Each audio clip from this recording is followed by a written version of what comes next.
Alrighty, welcome back to another episode of The 12, our epic campaign of discovery and adventure across the continent of Corvair.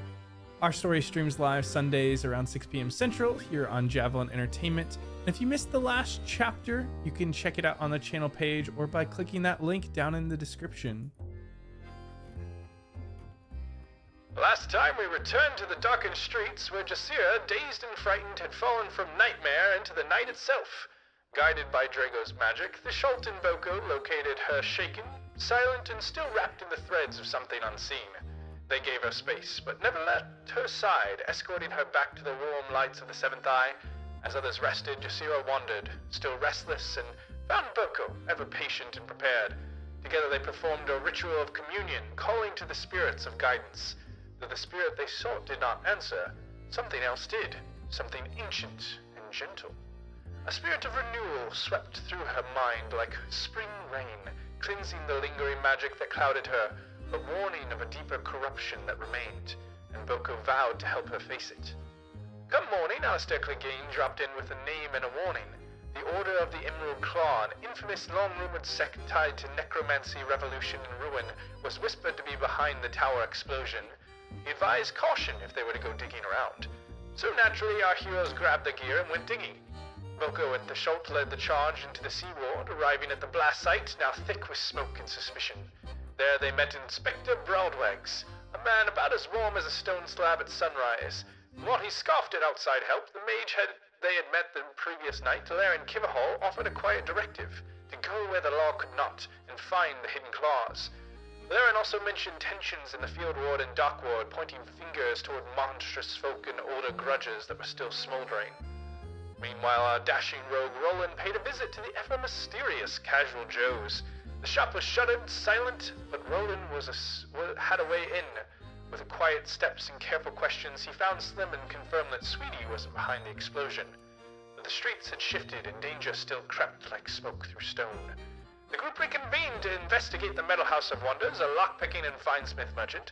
Roland interrogated a jittery dwarven clerk before being cut off by a familiar face. Andrea, or Andy Kenneth, had gone was the masquerade glamour and now wore a smith's apron and a grin sharper than any tool in the shop. She and Roland exchanged some quips and glares like old rivals, but among the clutter, a strange alchemical vial caught Roland's eye. Andy admitted it was intended to become a deterrent to keep her father's insistence on finding a suitor. Boko lent a hand with the alchemy, and inquiries turned towards the Emerald Claw once more. Andy, she called them ghost stories, and pointed instead to a more grounded threat, a monstrous syndicate known as Dask. However, with no pale woman and no concrete claws, they went outside, and suddenly a street brawl erupted. As the group gathered to watch, Jasira turned and saw a pale face watching her from across the crowd, and then it was gone, slipped into an alleyway like a dark dream slipping from memory. Was it real, or just the echoes of lingering magic still clutching at her mind? Who is this pale figure? Will the party trace the Emerald Claw, get tangled in Dusk's snare instead? And how much gold will they bet on this fistfight? Let's tune in and find out. Well, let's see how much gold I got. I appreciate you with these recaps. I got you. And Clyde, you had come forth from the domicile, eventually wandering and finding the group. Long slumber, a little disheveled. But you have caught up to them this point, having been around for the conversation at the House of Wonders. And now you all have gathered in around what seems to be this kind of street brawl fist fight that has broken out in the streets here. And there is a man with a long reddish beard with thick braids in it, kind of got dock worker's clothes on. And while he's tall, maybe 6 foot, little over, he's facing off against a pure stone wall of a orcish fellow, standing at least 7 feet tall with just bustling muscles. The two are squaring off here in the streets.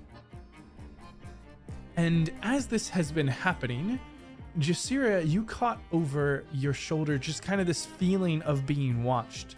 And as you had turned around, you had seen this ominous face, this kind of pale skin, and that same dark hair that kind of triggered something within your own memories of the night before. What are you doing? I don't recall if her dress has sleeves, but this girl's rolling up her sleeves and gonna punch a bitch. You're just going straight after this girl? We're just gonna deck her. Hell yeah. So she has, so this like face, like you saw it for a brief moment and then it ducked into an alley away from this. She going. You going after her? All right. Yeah. As you kind of duck and maneuver through these alleys, go ahead and give me a dexterity check here as you try to kind of just get up to this figure as it's also moving quickly. Just a flat dexterity? Yeah. Okay. Come here. Work, please. Yeah.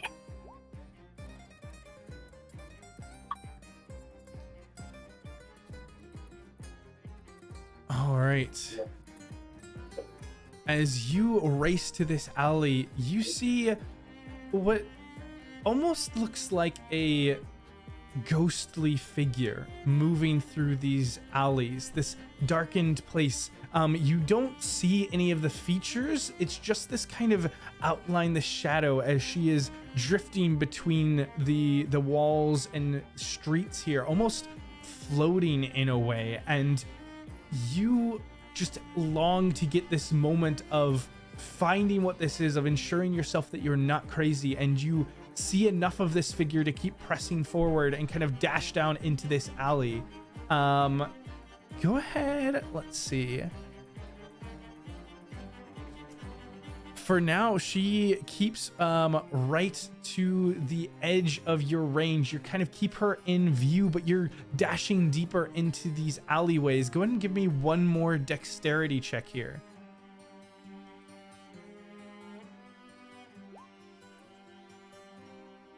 Okay. As you dash over and take just a dive towards this figure, you find as it finally latches onto substance. And with that, we will quickly return back to everyone else.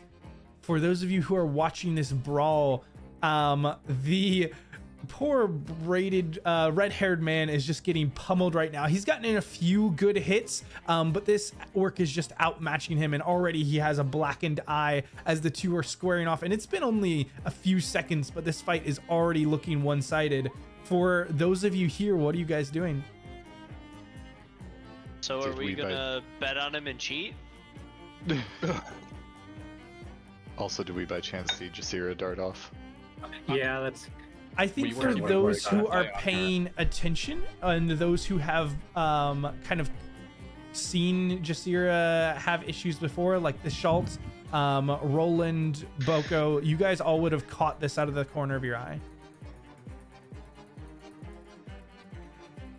I mean, I am thoroughly...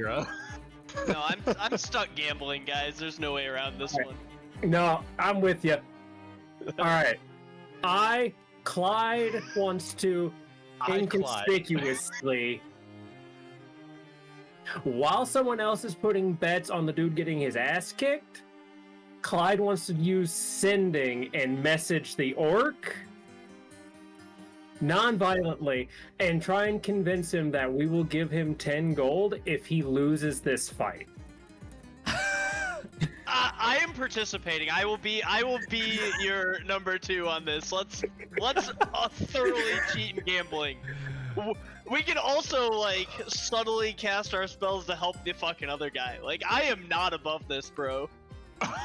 Okay, so the two of you are trying to help in this moment with the gambling. We'll get to that. Roland, Boko, you said you two were watching Jasira. Hopefully she doesn't get her too much trouble. Yeah, I take off into the alley. Yeah, she just blitzed away, just racing, and like she's quiet and stealthy, but you all caught this movement. I am after her. Yeah, I'm gonna share one look with Boko after she takes off, and then quickly pass him. am slow. You're not slow. You're just average. Yeah, Boko is gonna go vertical if he can to get some line of sight. Just climbing up onto the rooftops? Yeah, as long as they're like not like 3 or 4 stories. If they're 1 story up, just straight up the wall running along the rooftops. Most of the dock ward has multi-levels. They haven't quite built up to the height of the rest of the city yet. Go ahead and start out. Give me an acrobatics check at advantage here, and then we'll see where we get with that. We'll go from there. I've been trying to fix my sheet because something happened and now literally everything is broken. Oh no. But let's go. Should take a level in cleric or something. That's not fantastic. Okay. Ugh. So you try and climb up, but these buildings are not structurally sound, and you hope that you could get up quickly, and they're already like just crumbling underneath your grasp, and so you're able to maneuver up there, but it just takes you longer than you expected. In the meantime, Roland, you're dashing down the alleyways, keeping Jasira is kind of at range of this figure that you can't quite see, and you're just at range of Jasira, kind of the 3 of you keeping this these break points away. Go ahead and give me a dexterity check, Roland. Ready?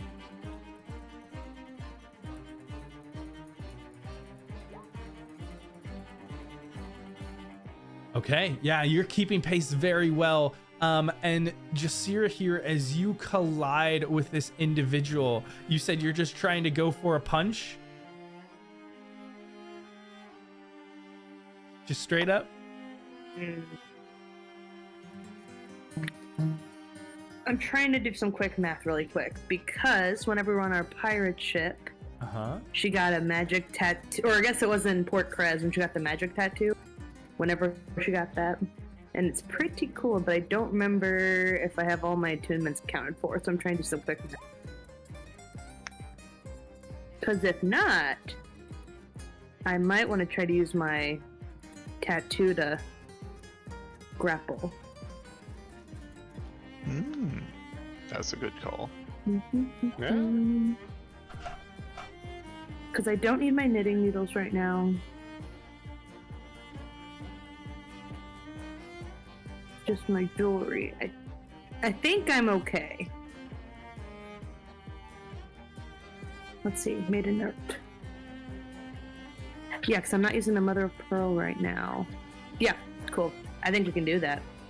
Okay, so what is this a roll on their part?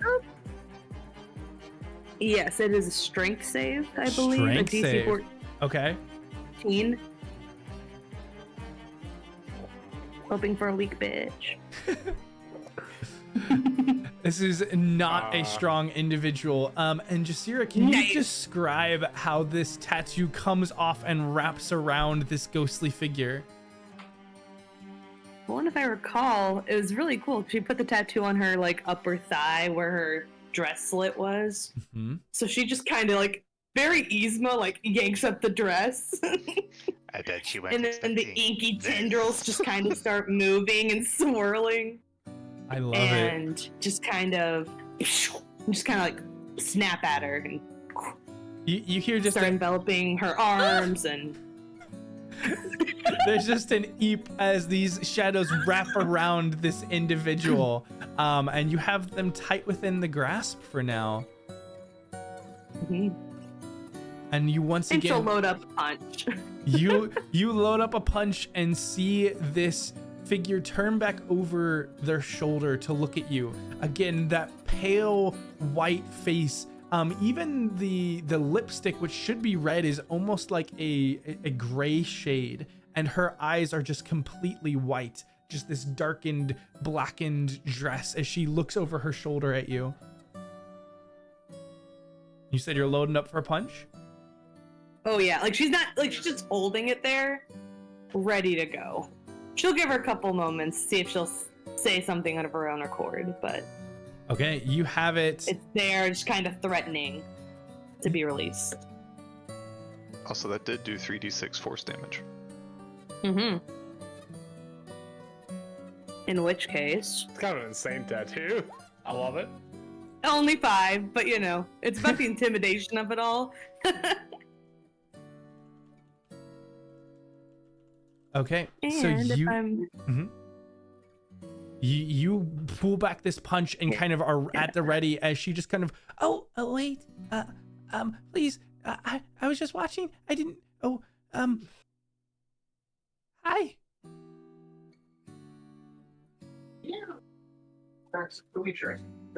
I assume it's do? pretty Like sunny, child. so Jasira has her mask on. It's sunny outside, so you definitely would have your mask on, though here in the alleys it's very shady. Okay. Well, So then, for the dramatic, she'll kind of slip up her, pull the mask above her head and just kind of narrow her eyes. Who sent you? Who are you? Where did you come from? Why are you following me? Well, I've never seen anyone that looks like me.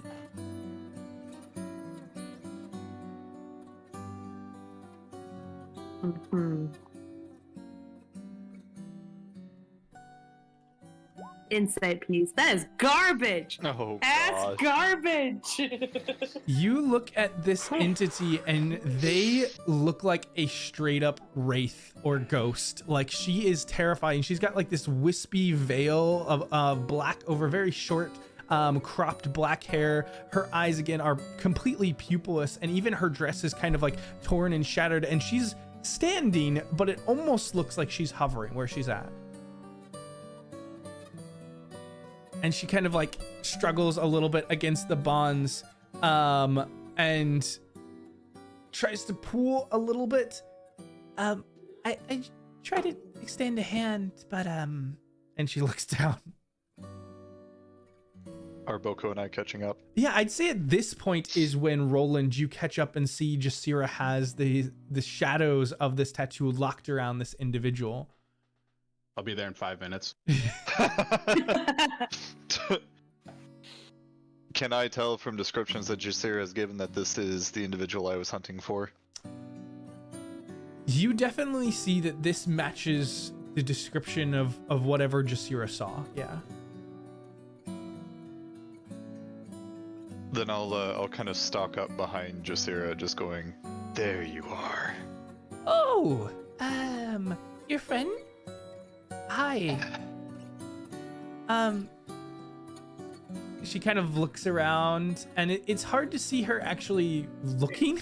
Even just staring at this individual, it looks like staring at some kind of monster. And her presence, you feel almost this kind of chill in the air around you, but there's something disarming about the way that she speaks and her body language.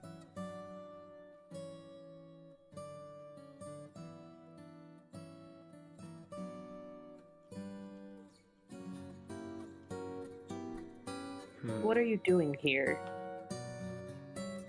Well, I've seen you around, and I've never seen anyone who looks like me, and you looked like me, and I was curious where you came from and what all you do. I'm not great with the talking and things, but I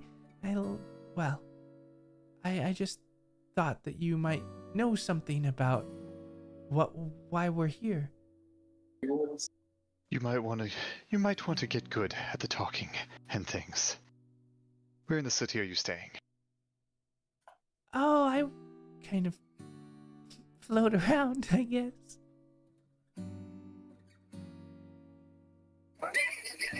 Insight check. Okay, give it to me.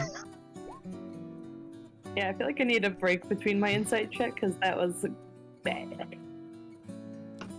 Roland, as you're looking into Because this, I've tracked someone with this description to very specific neighborhoods. yeah, you're looking at this individual, and they are giving you the like bimbo airhead vibes, where just the way that they're talking, the way that they're responding. If this is the person that you were tracking, it's hard to believe that this is some sort of mastermind. But you do remember that there were 2 sets of footprints before. And there's just this strange confusion between what you're seeing and what you're hearing from this individual. And maybe they're really good at putting on a mask or pretending, but it's very convincing that they don't really know what's going on. Why were you at the party and how did you get in? Oh, well, we were invited. We were By just who? having a good time. Well, there's a lot of See, the problem is that in this city, the invites No go problems, out. just answers. The Masked Lords? Does this name ring a bell at all to someone who's lived in the city for a couple years? Immediately, Okay. Roland, the Masked Lords are the rulers over Carlacton, if there is such a thing. And Okay. there's lots of debate over whether they even exist or who they are. They're essentially a form of government that no one knows any details about them, to try and protect as much autonomy as possible and give the people the belief that there is ruling happening, and things of a civic nature happen, but the Masked Lords are this very mysterious government faction over Carlacton, but that have helped it maintain relative independence from a lot of the other governing factions across Karnath. Okay. Illuminati was not on my bingo card. Should have been. You got a personal invite directly from the shadow government of the city. As I understand it? Understand harder.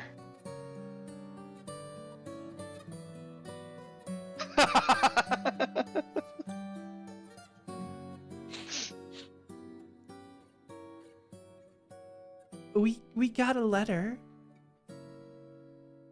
Now we're getting somewhere. Who is we and who did the letter come from? Well, I've got lots of friends, you know. I hang out with Morian, and I hang out with Garrick and Redbeard, and we do lots of different things together. And it's lots of Redbeard. fun. Is he the one currently getting his ass handed to him? Oh the yeah, street? that would be him.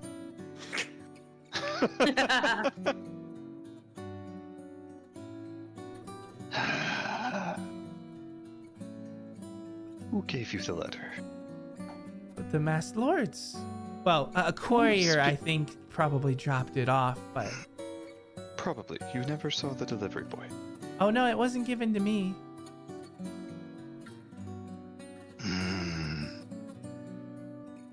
I'm looking over at Jasira like, are you fucking sure you got the right... And at this point, Boko, you kind of are up on top of the roofs here, and you're looking down at this kind of interrogation going on, and you also see another figure, maybe like 20 feet away from this ghostly person, who's just kind of leaning up against a wall, just kind of watching from the shadows. I'm gonna quietly crouch down, grab a pebble from the roof, and throw it at Roland to get his attention. Nice. Classic. Roland, you feel a pebble pop into your jacket and kind of look around and see Boko just up on the top.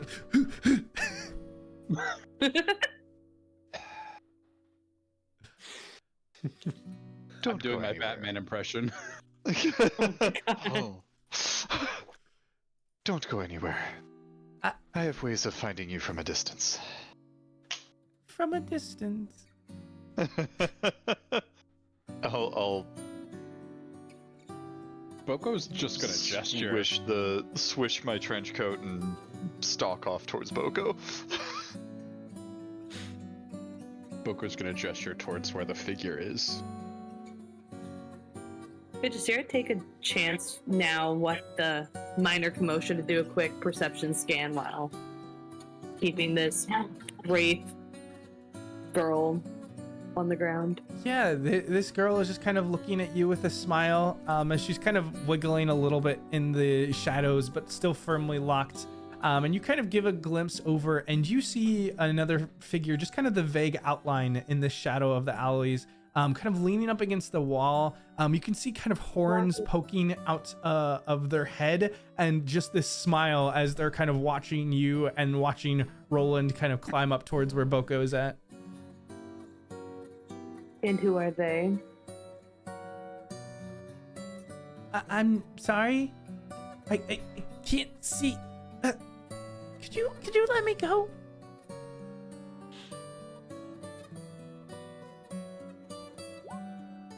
How do I feel with a 20? Do I feel like they're actually innocent? If they're not, they're doing a really regardless. good impersonation. Break their neck. Only way to be sure. Like I said, pull out some rope. I don't know if I have any rope. Remember, we got That's a common theme in this party. We've talked about this as a party. I I have rope. yarn. 49 feet of it. Oh! Crochet handcuffs around her. 9 feet of rope, hell yeah. You know, crochet handcuffs. That's an idea. On a completely Kinky. unrelated note, I also have rope. However, I only have 1 foot of it. Crazy. With your 1 foot of rope and Roland's 49, you can make 50 feet of rope. Amazing. Well, This is from I where wonder how it 49 got and that a way. half. this is. I specifically cut this piece of rope so I can cast rope trick. So I don't want to hear it. Roland, you climb up to where Boko is at and look across as he points out this individual who's just leaning up against the wall with a tilted smile on their face. Boko's gonna lean over to Roland and go, I do not know why you climbed all the way up here. Could have just looked where I pointed.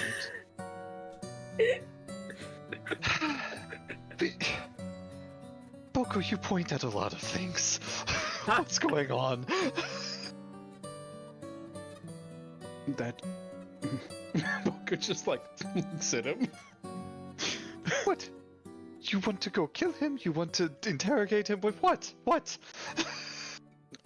You are doing your scary person thing. I just figured you should know that there is somebody else that is being scary as well. Oh, You can go Come scary here. together. and I'm going to. How far away is this individual from where we are? From where you are, maybe like 50, 60 feet.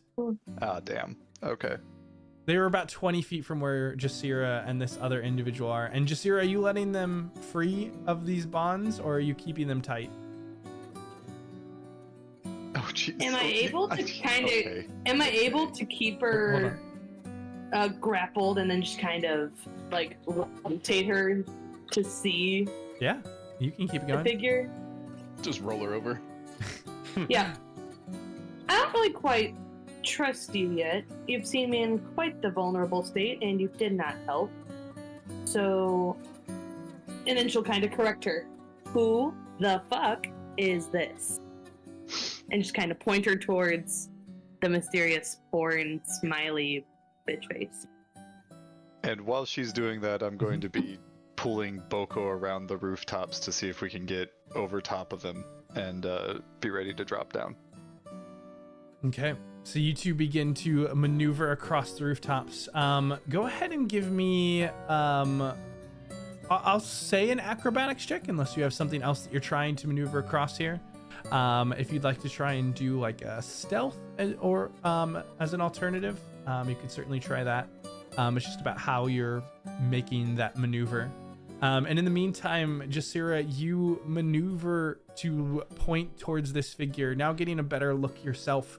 And you see just this tiefling with almost like gray skin, just casually leaning against a stack of crates. Her arms are kind of folded in this loose elegance, and this long coat of just blackened color like spilled ink, and these horns that kind of curve gracefully from their brow, and they just flash a smile, and then there's a wink that you catch as well.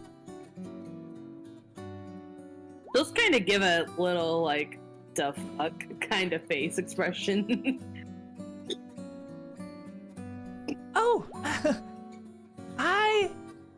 she just kind of smiles. That's a friend too.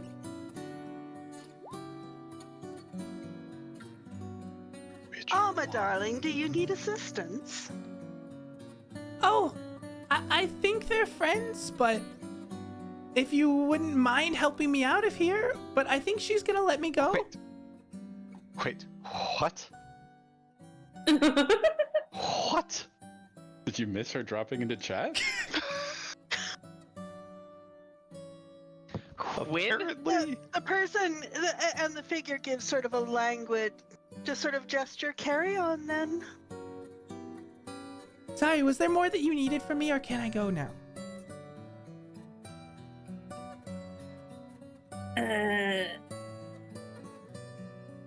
Boko, Roland, what the fuck? At this point, both Roland and Boko are above these three figures on the roofs looking down at them. How far up are we? Maybe 20 feet. Okay. Probably worth it then. Alright, you ready to be scary? Boko looks flatly at Roland. I pull them off the roof. For the record, I was going to say, I am not scary. And then cast Featherfall and 3-point land in front of the tiefling. Slowly. Well done. 60 And, feet per round, very like it's not elegant- slow. An elegant little clap. Wow, Why you are guys are you pretty and- impressive. How'd you get over there? Why are you two following my friend? I wasn't following your friend. I was. I just look be the fair, tiefling I in the was eye and following point at her. My friend.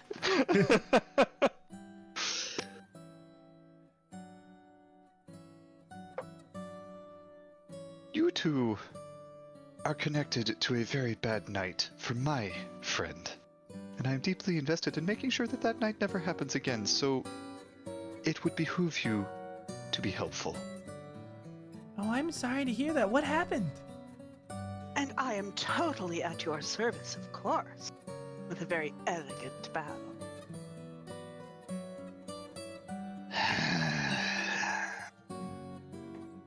Boko's going to look at Roland.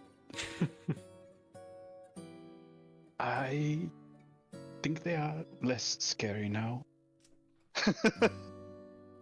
And then he'll look at the figure and he'll say, there is a golden man who lives on an estate outside of the city. Are you familiar? That's a Maureen, good question. do you Am know... I familiar? Maureen, do you know a golden man? I've never heard of a golden man. It The doesn't Gilded Man surprise and Galreth are different, but unfortunately tied together. Now, when you were having your hallucinations, you saw the golden masked man, right? Or was it Yes. Galreth? Okay. That's Galreth owns the estate.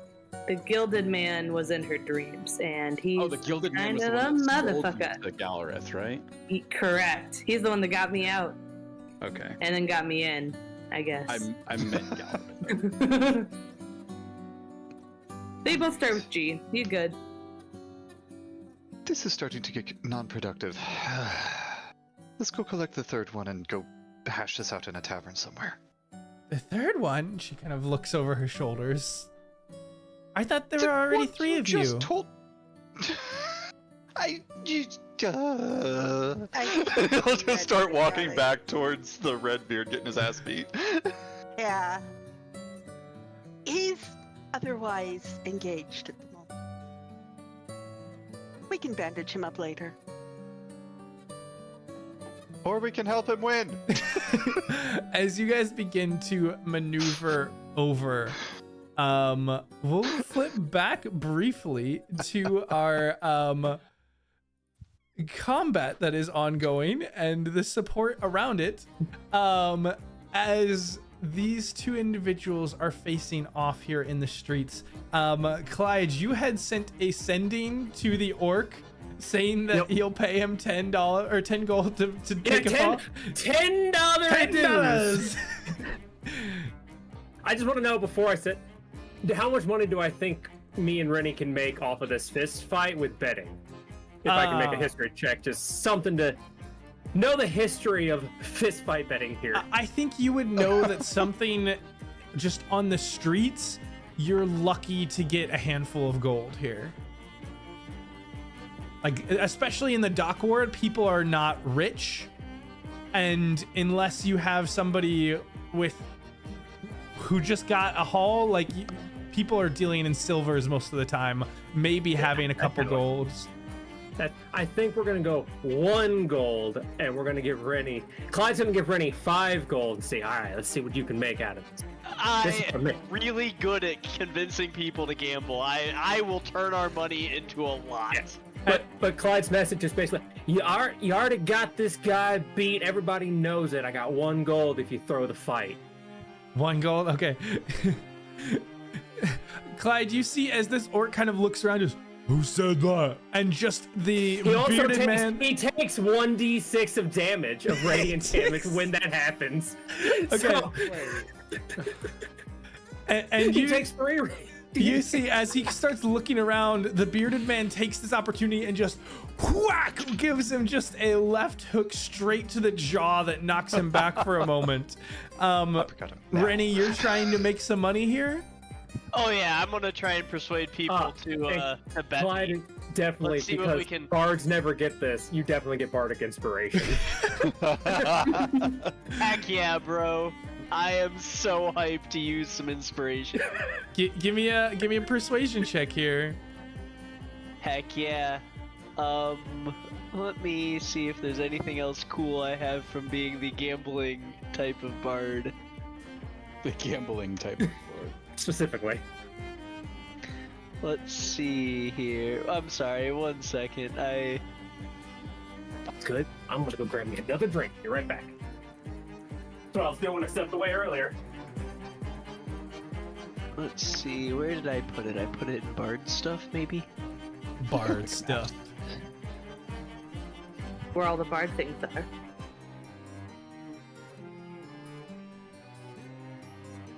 I'm good at not dying, that's cool. Alright, so I am totally using the bardic inspiration and my persuasion.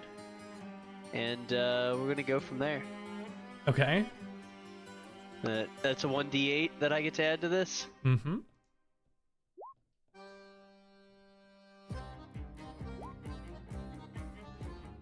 Alright. 23. Let's make some money. Okay. I will say go ahead and give me a D10 for the odds that you're able to get here. 9. Okay, so you'll make or lose 9 times here. You got a lot of people to go in on this. They think that your guy is on the ropes here. Fuck yeah! Okay. That's what they think. And right now he's landed a solid shot to this orc's jaw. And Clyde, is there anything else that you're doing?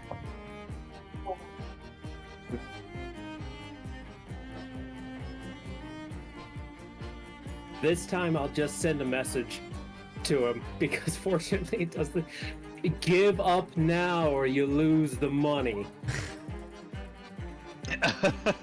Okay. As the orc gets slammed in the jaw one time, he kind of turns around and gives 2 heavy body shots to the bearded man, who tries to block them off, but those thick fists just collide with his arms. He also takes another d6 of damage. And as you just kind of call out, he just like holds his head like, ah! And the bearded man again just takes both fists and slams down onto the head of the creature as they're going back and forth here. The bearded man definitely still looks more wounded, but you're starting to give him more openings here. Theschault, what are you doing as all this is going on? Just watching chaos. You saw Clyde and Rennie lock arms and then go their separate ways into this crowd. Well, while they're causing complete and utter chaos, I suppose I'd like to actually take a look around the room just to make sure that, nothing else possibly is going down that could cause us problems. I really wants to see this dude get his ass beat. Give me a perception check. Excellent. And Rhea, is there anything that you're doing in all of this chaos?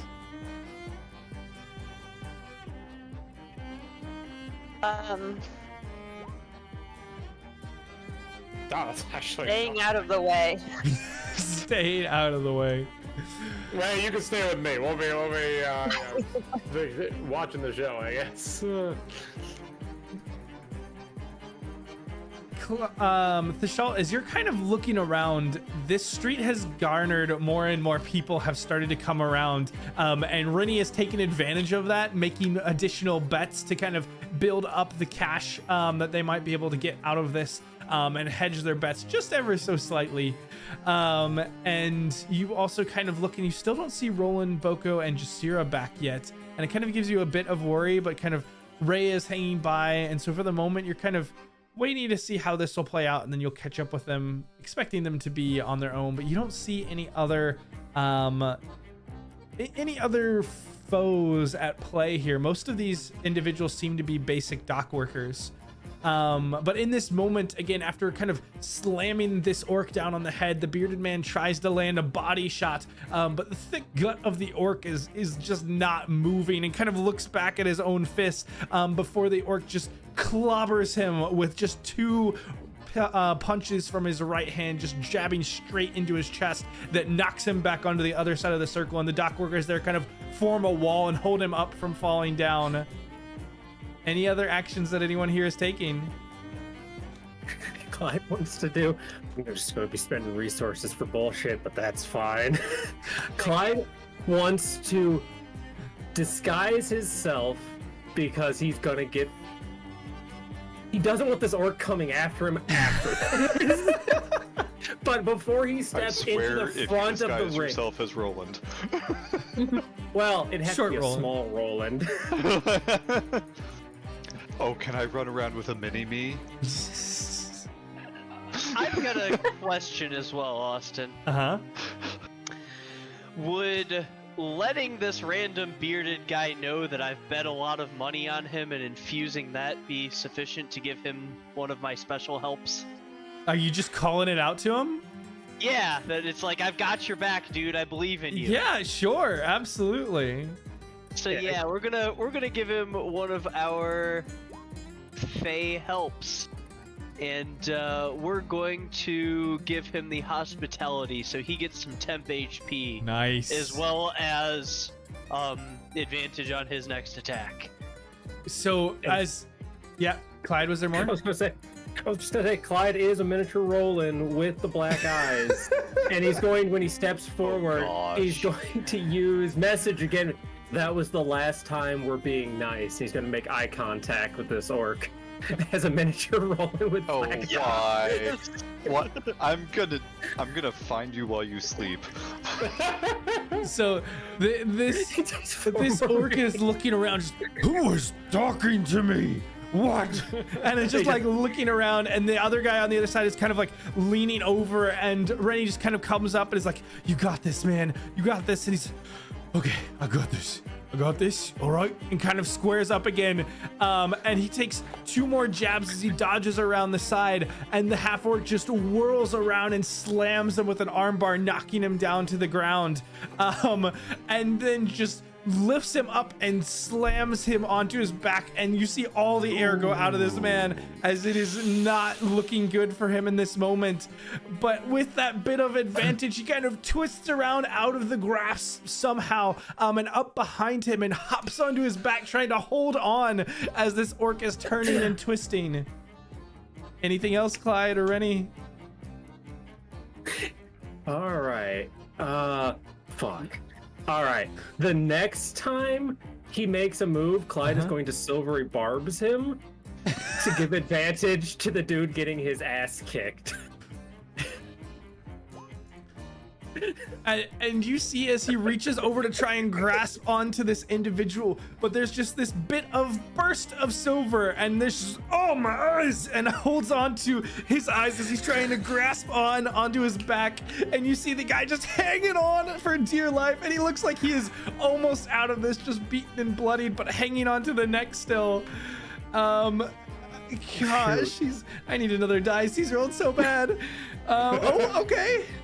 Oh no. Did you give him temp HP? I did. Okay, and that is why he's still up, because there was a natural 20 for the orc. Oh jeez. Yeah, it is a rough duel here. He is out of his depth a little bit. He grasped on trying to strangle the orc, just get him to tap out, but the orc finally grabs on and just throws him off of his shoulders as he tumbles down onto the ground. And the orc just kind of moves over, and the man stands up onto a knee, and the orc kind of pounds him back down to the ground. Any final actions here? Heck yeah. Clyde is going. I was gonna say, Clyde, do you want to do suggestion, or you want Clyde to do suggestion? Go for it. That's nicer than I was gonna do. Wait, I was what gonna phantasmal force a bee in this orc's eye, that swarm of bees. Oh gosh. But Clyde is going. I am really good at casting while gambling and cheering and being stupid. All I right, don't know so why we haven't Clyde stopped. This is proving very is going to suggest to this orc that he is hurt more than he thinks he is, and that he has lost the fight and needs to leave. Well, We'll see. okay. What's the DC on this? 16. I'm not even kidding. At disadvantage, I rolled a 20 and a 19, and with a -3, he still hits the 16. Oh my shit! Do I have anything? Oh, I don't think I have anything because it's just a set, just a checks. You could silvery, but no, He's already it's a- disadvantage. He's Oh, but it just makes you Doesn't re-roll. it just force a reroll? what is I'll post it. Must re-roll the d20. And you just Okay. roll it lower. Okay. There we go. Okay. That's a 4. As you try and send out this magic, and you see him kind of trying to shake it off, and then you just toss this other just dust of silvery magic up into the orc's face, and he just kind of, oof. This is stupid anyhow. It's time to get back to work.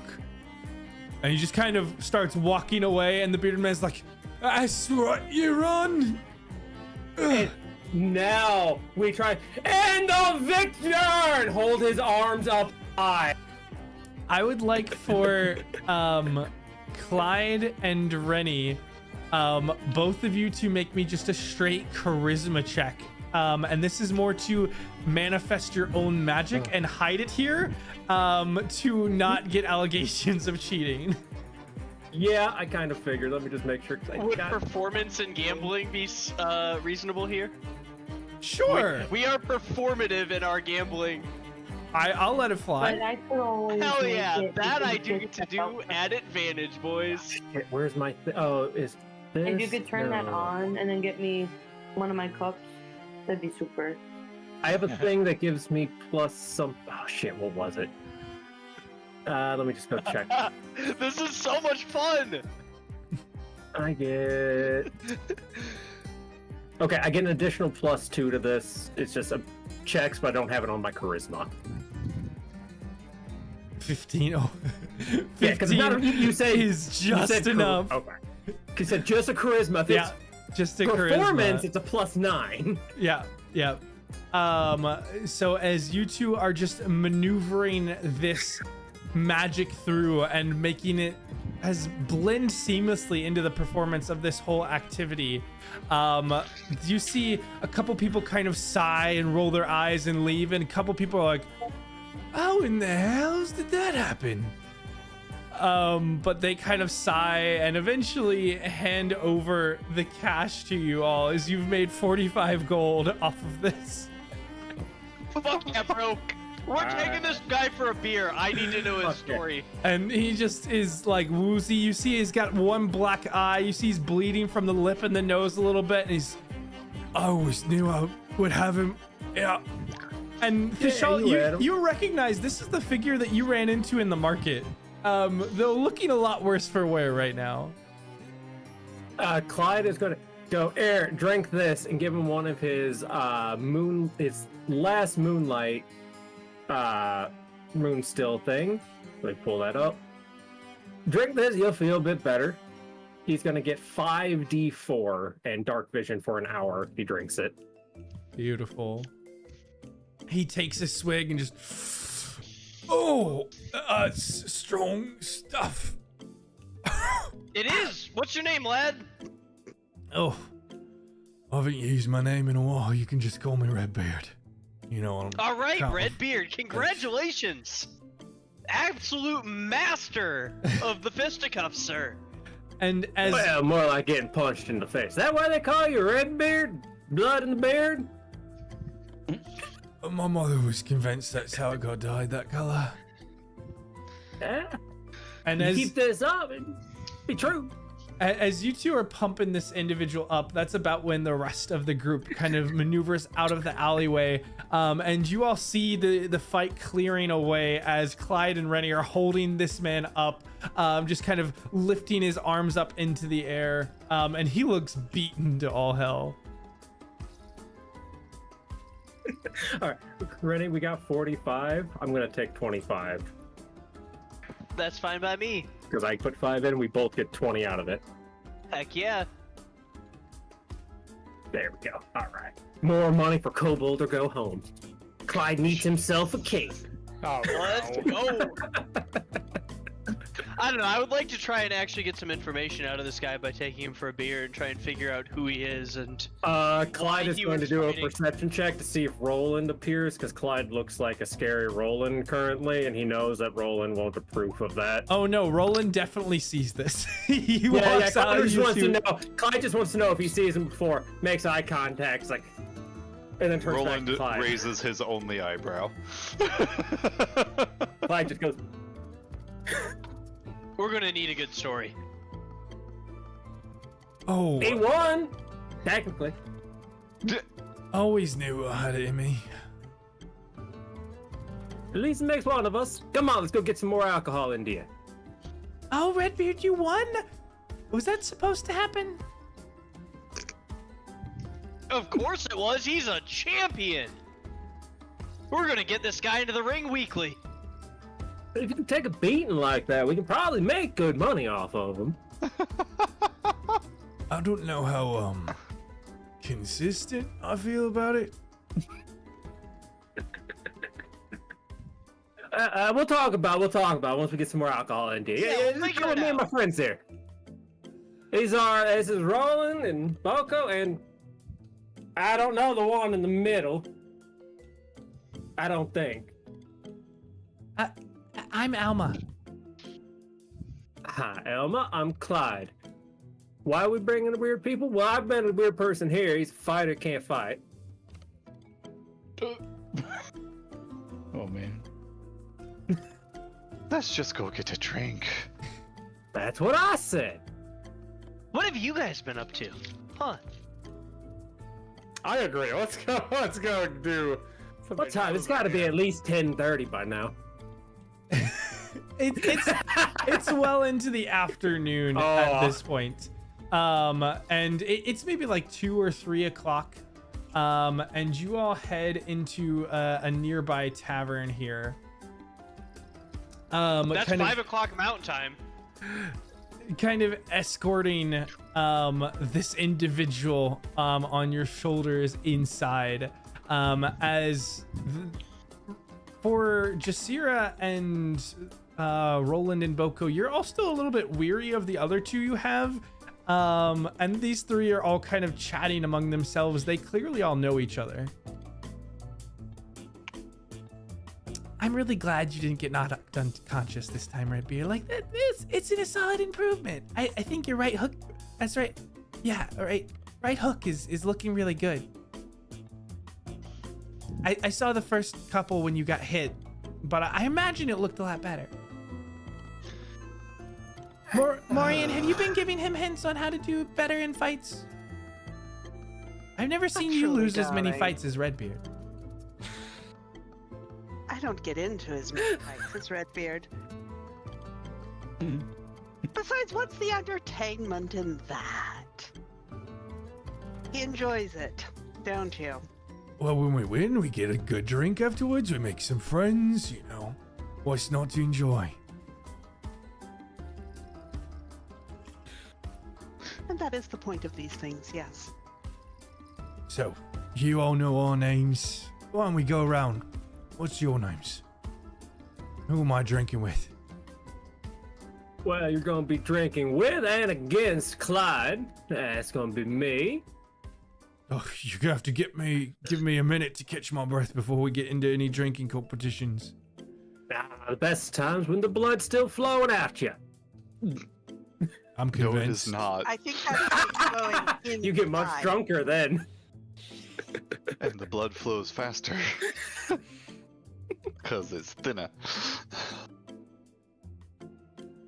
Jasira, do you still have the shadows around Alma? No, once we all roll out, it would have just kind of begrudgingly sucked back up. So you see Alma has these almost like these long fingernails that almost look like claws, and she kind of puts a hand on Redbeard's shoulder as some of the wounds begin to seal over. I'm sure you're getting better and better at this. And she just kind of smiles, and it's almost eerie. Everything about her is amplified. Even her teeth almost appear to be like sharpened in a way. You look at them and they're not when you look closely, but from afar you swear that they are.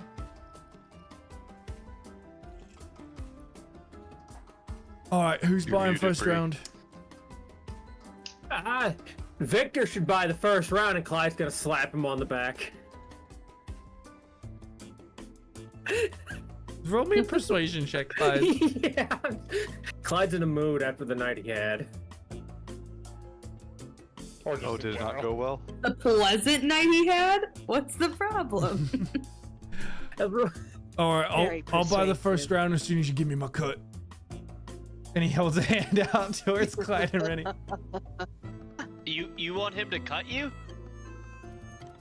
I mean, Roland's better Look at at your that. face, bro. You've got enough cuts. No, stop yanking my chain. I did the fight. You know, if you won off of my skill, you know, I feel like I should get something off of it. Man's got a point. He does. Can't argue with that logic. No. I'll go grab a beer and put a beer in his hand. He raises it and just starts downing it. Heck yeah, dude. Heck yeah. I'm going, Pat. You do good taking fists to the face. Here's 5 silver, make it a good first round. So, when you're not getting punched in the face, what do you do? No, that's most of what I do. Okay, It's either we got some punched in the friends like face that by too. people or punched in the face by the sea. That water's pretty choppy out there. Okay, so you're a sailor. What vessel do you guys crew on? No, I ain't getting on another damn boat.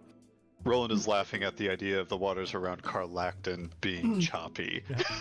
Last time we got on a boat, we got attacked by tentacles and other sorts of bullshit. Wait a second. Are you trying to tell me that Roland's about to one-up somebody? No, why would he ever do that? I'm shocked. I've got the most magnificent vessel out there. Pride of the seas. You know, we take her out on the weekends. It's gorgeous. Does it get punched in the face as much as you? Redbeard, I thought you worked on the docks. Yep. And I will Work. elbow Alma a bit. Oh, sorry. Yep, worked on the Insight docks. Yeah, give me an insight check if you want. Boko can feel Roland vibrating at his side, just like struggling not to say something.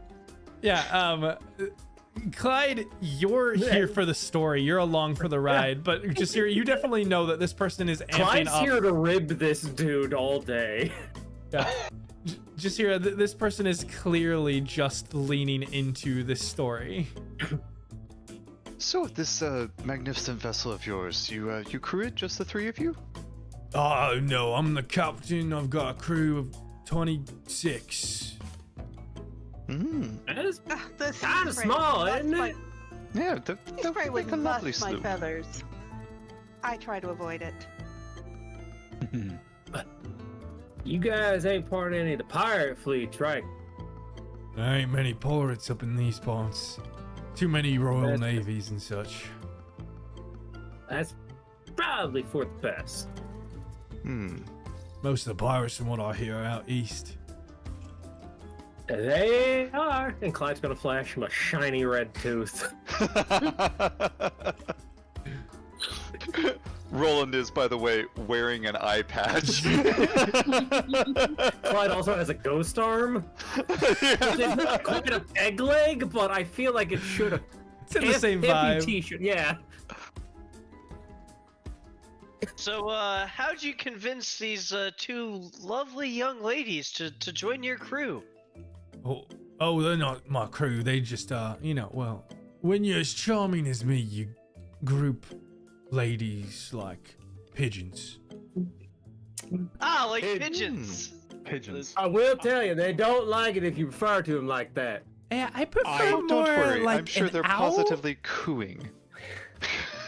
Hey, wait a minute. Are there like snacks or anything at this bar, like French fries or whatever? There are some small fried potato wedges, sure.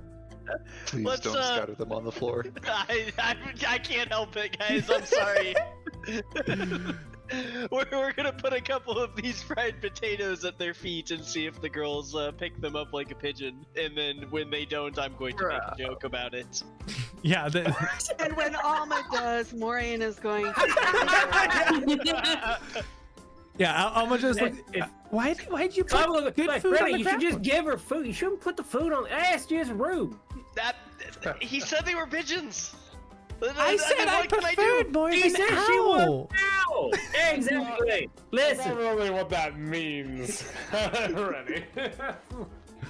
Boko has immediately fallen in love with Alma.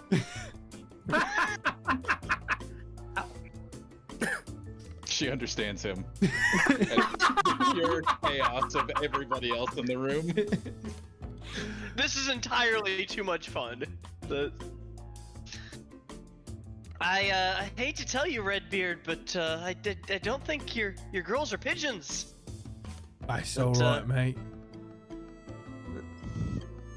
That maybe we try one more experiment. And Rennie. but this is the last thing I know that pigeons likes to do.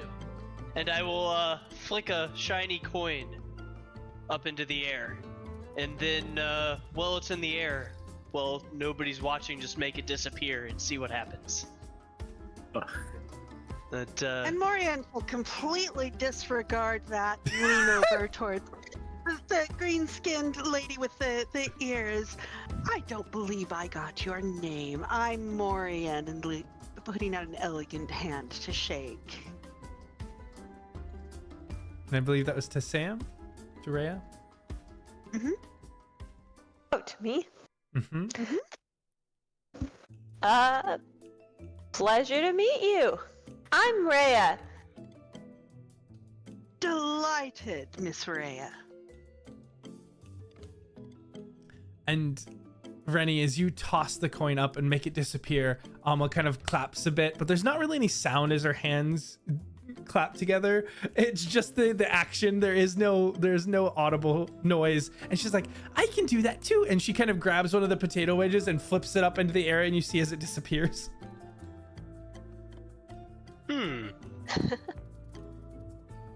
Maybe they are pigeons.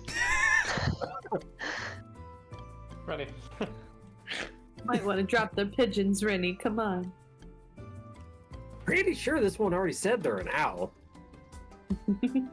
Ooh! Boko's gonna lean Me. across the table here. Yeah. Boko's gonna lean across the table and he's gonna say, is there a chance that any of you are in the city over the last couple of nights? Yes. And did you happen to see the rather large explosion that occurred? Oh yeah, it was kind of weird. A little hard to miss. Don't have many of those around. Anyone who hadn't seen it has certainly heard of it now. You would be surprised how frequently this town is destroyed. But that is beside the point, of course. Wait, was it you? No. I was... You hesitated. I did hesitate. Well, me, I run. I'm still not convinced it wasn't me, actually. Oh, that's not how you answer that.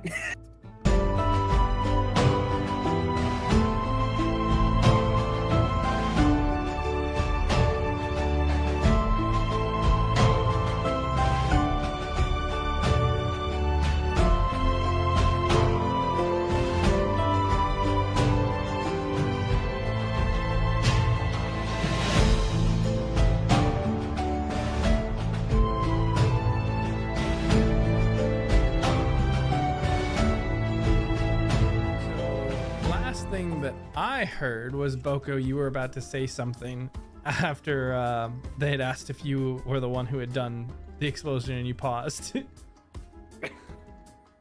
Yeah, I just asked them because they seem to be well in tune with the dock district, and they took offense to that. Let's hope Boko's going on a spree of every new person he hasn't seen before. Are you involved with the explosion? Was it you? I'm doing my part to protect the city. I'm doing my part. I'm glad everybody got the meme. Stranger danger. For real though, there's more to you three than meets the eye, and areas around here just blew up. That it would probably be wise to answer his questions. That is the Boko you are speaking to. Are you famous? As you may have heard. I was thinking much the same thing, that Has his song caught on yet, Austin? You show up and all hell breaks loose in our city? Hey, Austin. It hasn't caught on, but it's starting to get played. So it might come up later, but it's not enough where he's famous yet. Damn.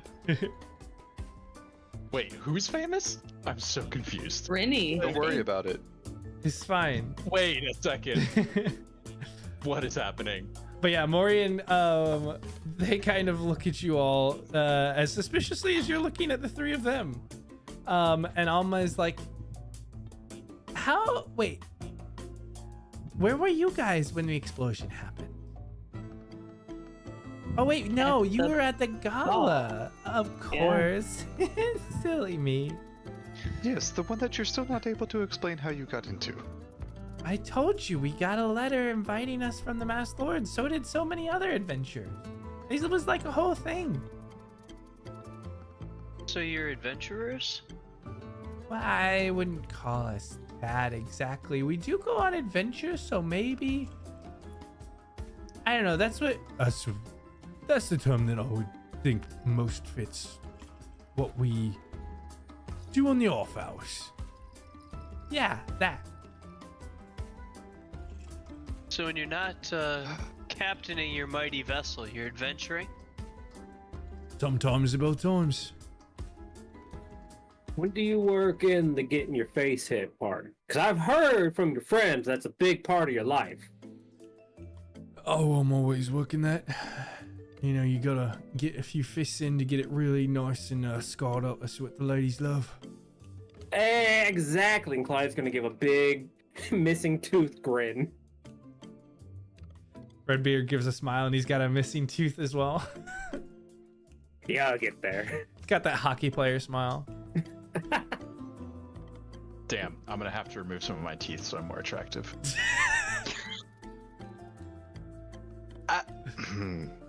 Work it, Boko. Work it. And you can't just lose the teeth. You gotta get them punched out. That's the important thing. I can fix that. See, Jasira's here to help you out.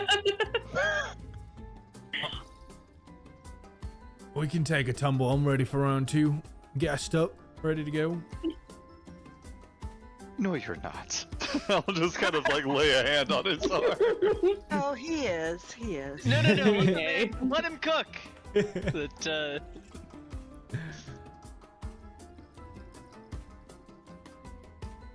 So you're telling us it wasn't you? And how are we to know that? So you're telling us it wasn't you? And Maria, how are we to know saw that? them at the gala. They were the guest of honor. It was a whole thing. And Literally, we were on stage. yeah, and they won the things. All right.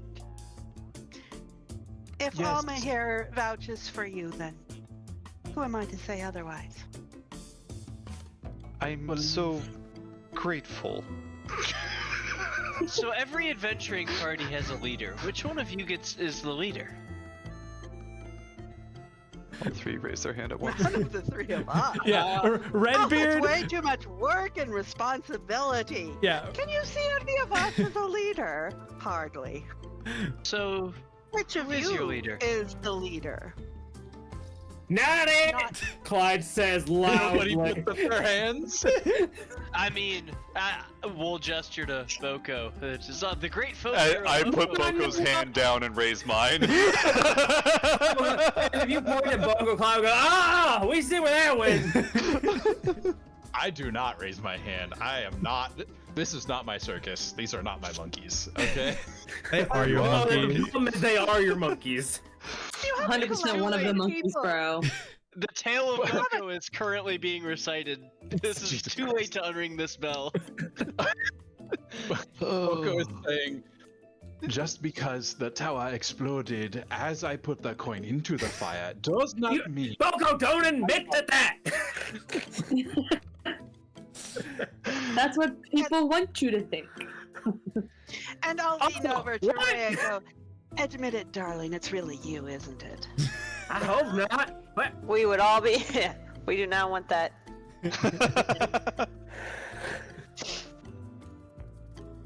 I'm just here for fun. A leader. One of the monkeys. A leader that's No, Boko, if you dreadfully did do that, I do have to owe you some thanks for my night afters. Thank you. I feel like we're lucky that Ray is still here after the smite that she took. She just Yeah. took the one and then immediately. Truly, she just doesn't have anything better to do Fair. right now. You guys are Boko, did you entertaining. say something along those lines?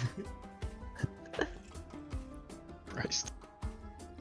So wait, Boko a leader now? I'm gonna need a lot more alcohol if that's gonna be the case. No. You haven't Both the leader. Boko- We haven't the leader. We do Both things Boko together. and Roland are shaking their head now. At the idea of Boko being the leader. The day that Boko becomes the leader, we're all getting matching amputations. Clyde picks right arm.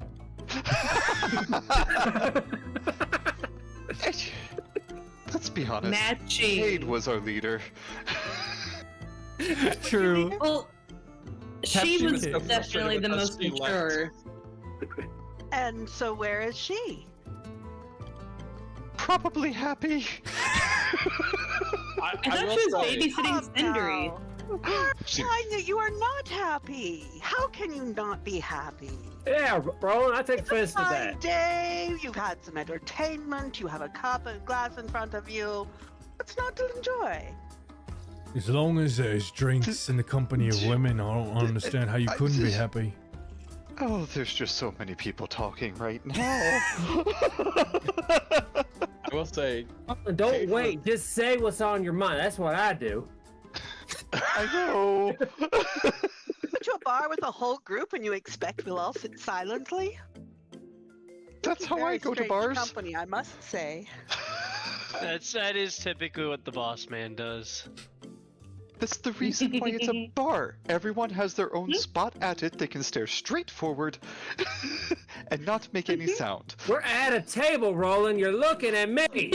My first mistake.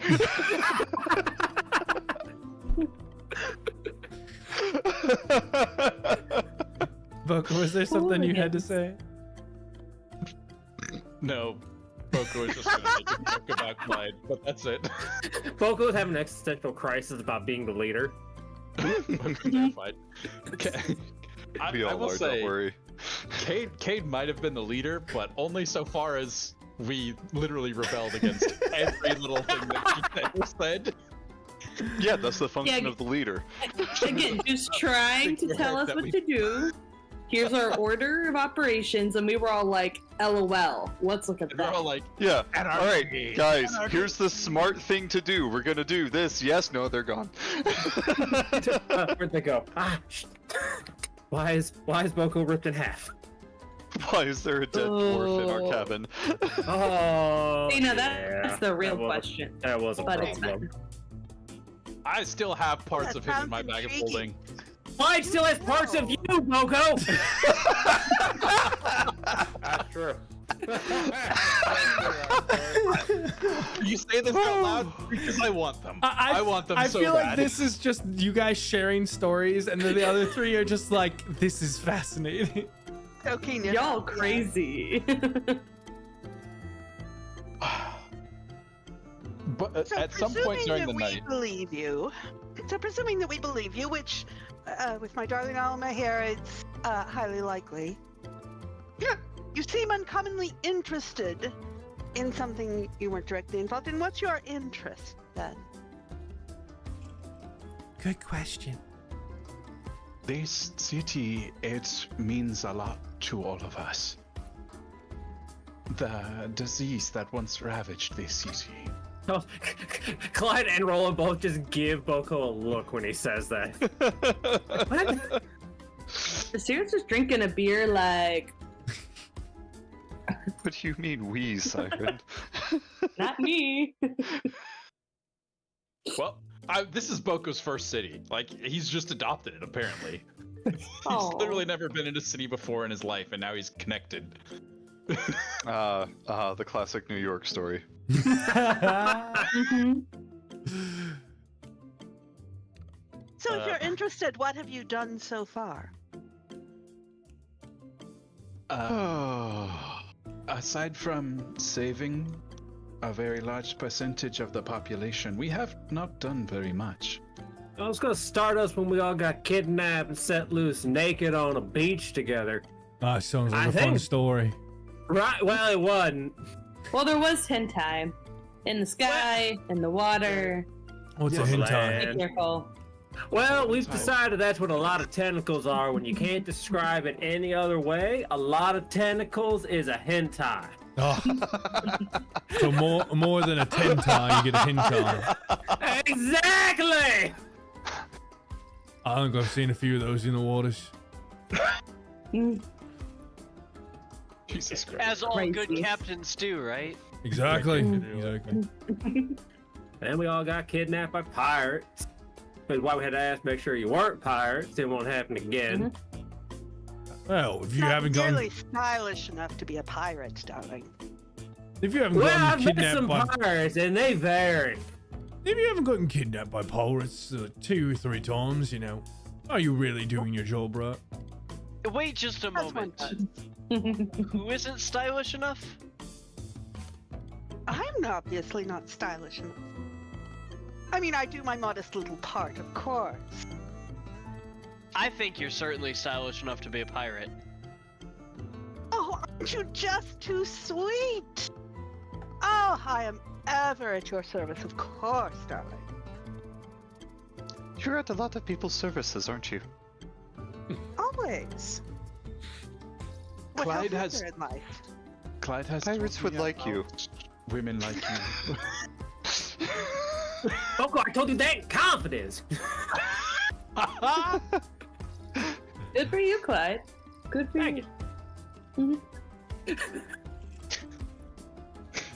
Alma kind of looks over at Jasira. I'm still curious about your story, though. You're the only person I've ever seen that looks even remotely like me. Where are you from? Not of this plane. Oh. What does that I'm mean? tired of these motherfucking snakes on this motherfucking plane. We journey to the plane. I'm not really the sciencey type to kind of explain how all this works, but there's like the material plane, right? It's material, it's tangible, we see it, we feel it. And then there's this other one, kind of over there. Roland Just kind of like just- abstract, just kind of. I feel Roland like is wincing simultaneously from the explanation and from watching Alma glass over it being too much for her to understand. I It's feel like both this place is connected and pretty not. extraordinary. I don't know why you would call it plain. No, I didn't make up the name. I speak love her. Elvish, bro. It's What Elvish. is it called in Elvish? Alma, insert Elvish phrase here. imagine if you were to walk through a door Okay. and She goes and walks to the normally- door. see how you Not can see that one. It's a door in your mind. Like, you see how you can see back through the door and we're still here? What if you were to walk through that door and now all of a sudden it's a completely different world? Mhm. That's Like that.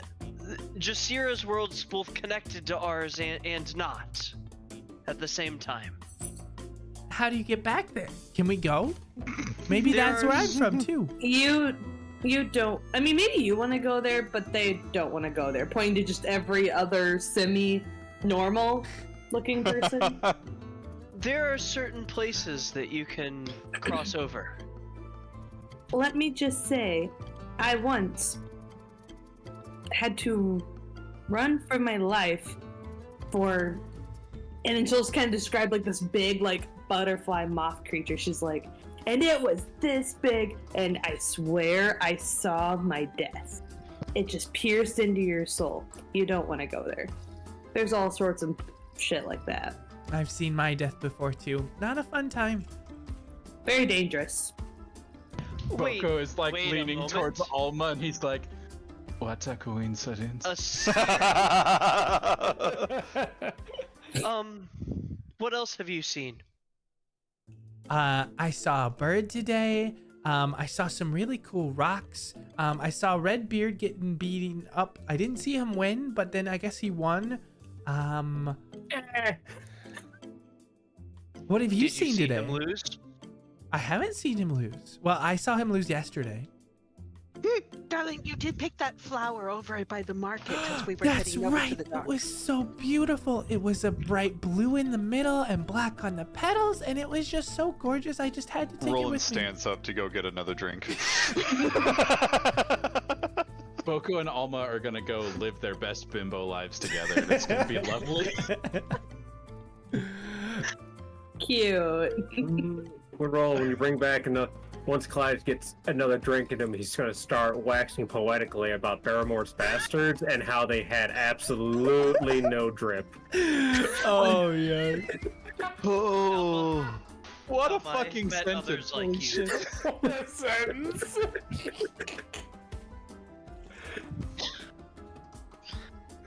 You said you've seen your death. I've Yes. met folks like you. You have? Do you see visions like that often? No? Okay. Okay. How do you know when you're having a vision versus when you're seeing something with your eyes? Isn't that what vision is? I was waiting for it. So, you're here, right? You're not dead? Are you dead? Is this the afterlife? Oh, No, it's just I ain't another drunk enough plane. for that. Are we dead? No. But no, how have you both seen yourself die and know that you're still alive? How did you see that? That's a really deep question. I'll have to think on that.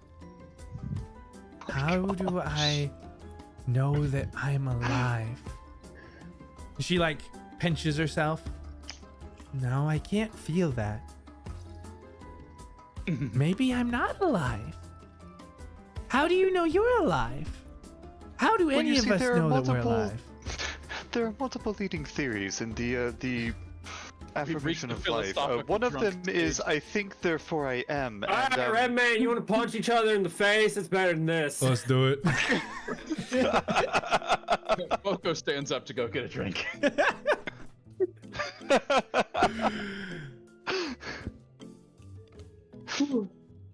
Oh gosh. You guys spend a while trading stories back and forth and drinks as the afternoon kind of goes on towards the evening. Eventually, Morian kind of brings back up this topic again, kind of curious as to what you guys are doing in the dock ward and what you guys have gotten up to, and as far as your interest with this explosion that you had asked about. Boko's gonna ask if she knows who Dask is. If I know who is? Who the Dask are? Go ahead and give me a history check, Morian.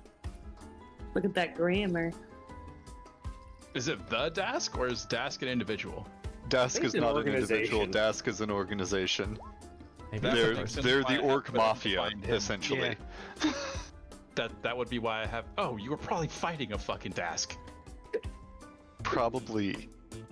Yeah, Morian, you've definitely heard of Dask as well as some of the other criminal organizations, especially with them. One of their main operating spaces is in the dock ward, and there are often enforcers moving around. They're not always orcs, but they're always monstrous races. So orcs, goblins, gnolls, things of that nature. That's unfortunate, Redbeard. It means they're gonna come for revenge. Showed that one up in the fight today. Bring them on. I do like your enthusiasm. Bravado. Gotta love it. Dask is no good in this place. The more we can get him out of here, the better. Boko is gonna look at Redbeard. If you are to die, could I have your soul? Don't answer. You don't have to answer. You can't just ask everybody after a few beers if you can have their soul. I have. It's also better if you Please just wait for don't the ask third and you date. just take. I have experimented many times on unwilling souls. Perhaps I will have more success if they are willing. I apologize. I've already promised my soul to a mistress of the sea. You can have mine though. No, don't give it. Boko feels faint. You still have yours.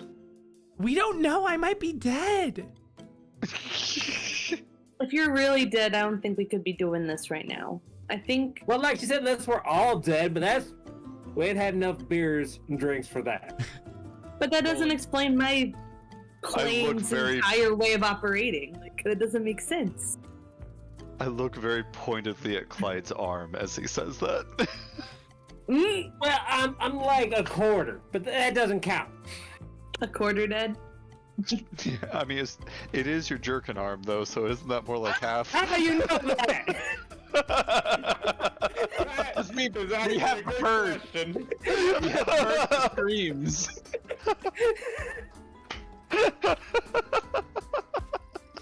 Also, Alma just offered me her soul. Roland, you better catch me because I'm gonna faint. Oh my gosh. Oh. Redbeard Clyde kind is of... just like wide eyed at gas because he's several drinks. I'm just looking at Roland. Ah. Dibs on being flower girl is all I'm saying. I ain't marrying the arm. Listen, Bye.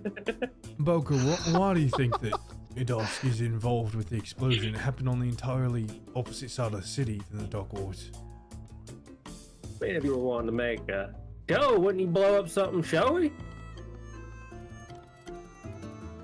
If you are trying to create a very large explosion, who would be the person you would ask to make it? You? Besides me. The shawl. Besides you. I'd probably go to some of the artificers. They've probably got lots of things, and they've done fireworks and other pyrotechnics before.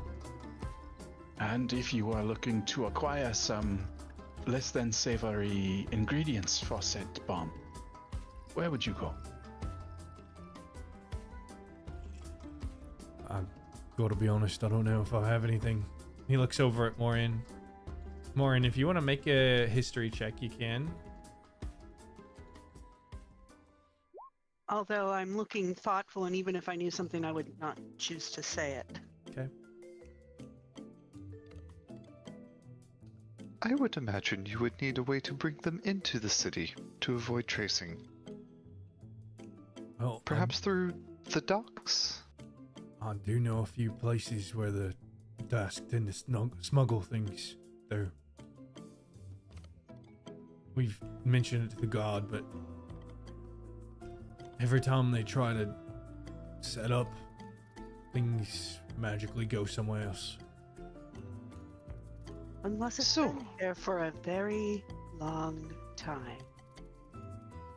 So, do you have an interest then in seeing those things not go somewhere else? I mean, if you all have a way to get Dusk out of here, I'm happy to help. I'm sure I we have can. Connections. I'm sure we can convince Maureen. I have connections who would be able to finish the job. They would not be overly interested in me starting it overtly. I'm gonna Perhaps pretend we I should understood everything that implied. That's how I do it. I'm gonna Perhaps understand we should. completely what was going on and look abashed. Before we start a war within their city, perhaps we should make sure that they are involved first. Whether or not they're involved in this, the Dusk are bad news. I agree with. It's one of the few things that I've agreed with our crimson-faced friend tonight. I'm so agreeable. What do you mean? Yes, your face agrees with every fist it finds. I concur. It's the jawline. Roland, did you see him win that fight? He hit that guy square in the fist with his face. It was insane. It was a sight to see. His hand looked like it hurt. Took him down. He went home after. Pugilist himself.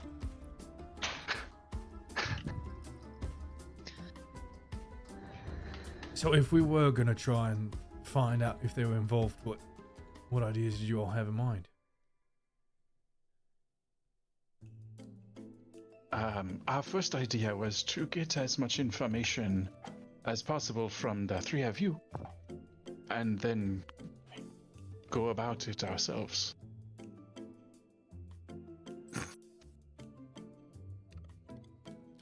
In other words, I think you have a lead and could help us, and we are interested in finding out what you know and following up on it as quietly as possible. If we had a lead, why wouldn't we give it to the actual investigators in the city guard? He literally just said Their that you've job. tried that and it didn't work. This is true. We don't deal with paperwork. But isn't it better to assist them with doing an actually good job than to try and bypass them? What was that, Boko? While this conversation is happening, Boko's just gonna take a quick look around the room and see if anybody's taking interest in our conversation. Good call. This bar has been mostly empty throughout the day. There's been a few people that have started to trickle in as it's gotten towards evening. And people are definitely like looking at you because you're the loudest table in the room type of thing. But go ahead and give me an insight check, Boko, as you're trying to determine if there's anything beyond that. All right, let me get my sheet back open because Roll20 crashed. While he's doing that, Morian, you said you want a good job done.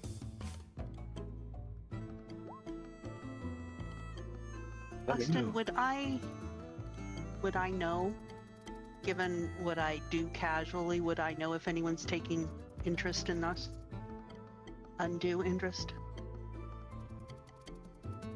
So far, there doesn't appear to be, but the investigation just started. And so anyone who's kind of in adjacent or worried, especially like those of a tiefling nature who often have a lot of that accusation pointed at them, like you'll hear of it quickly.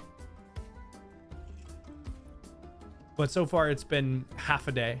And so the rumors haven't started to swirl too much outside of the fact that it was a giant green claw of smoke. And so the emerald claw is kind of the first thing on everyone's mind.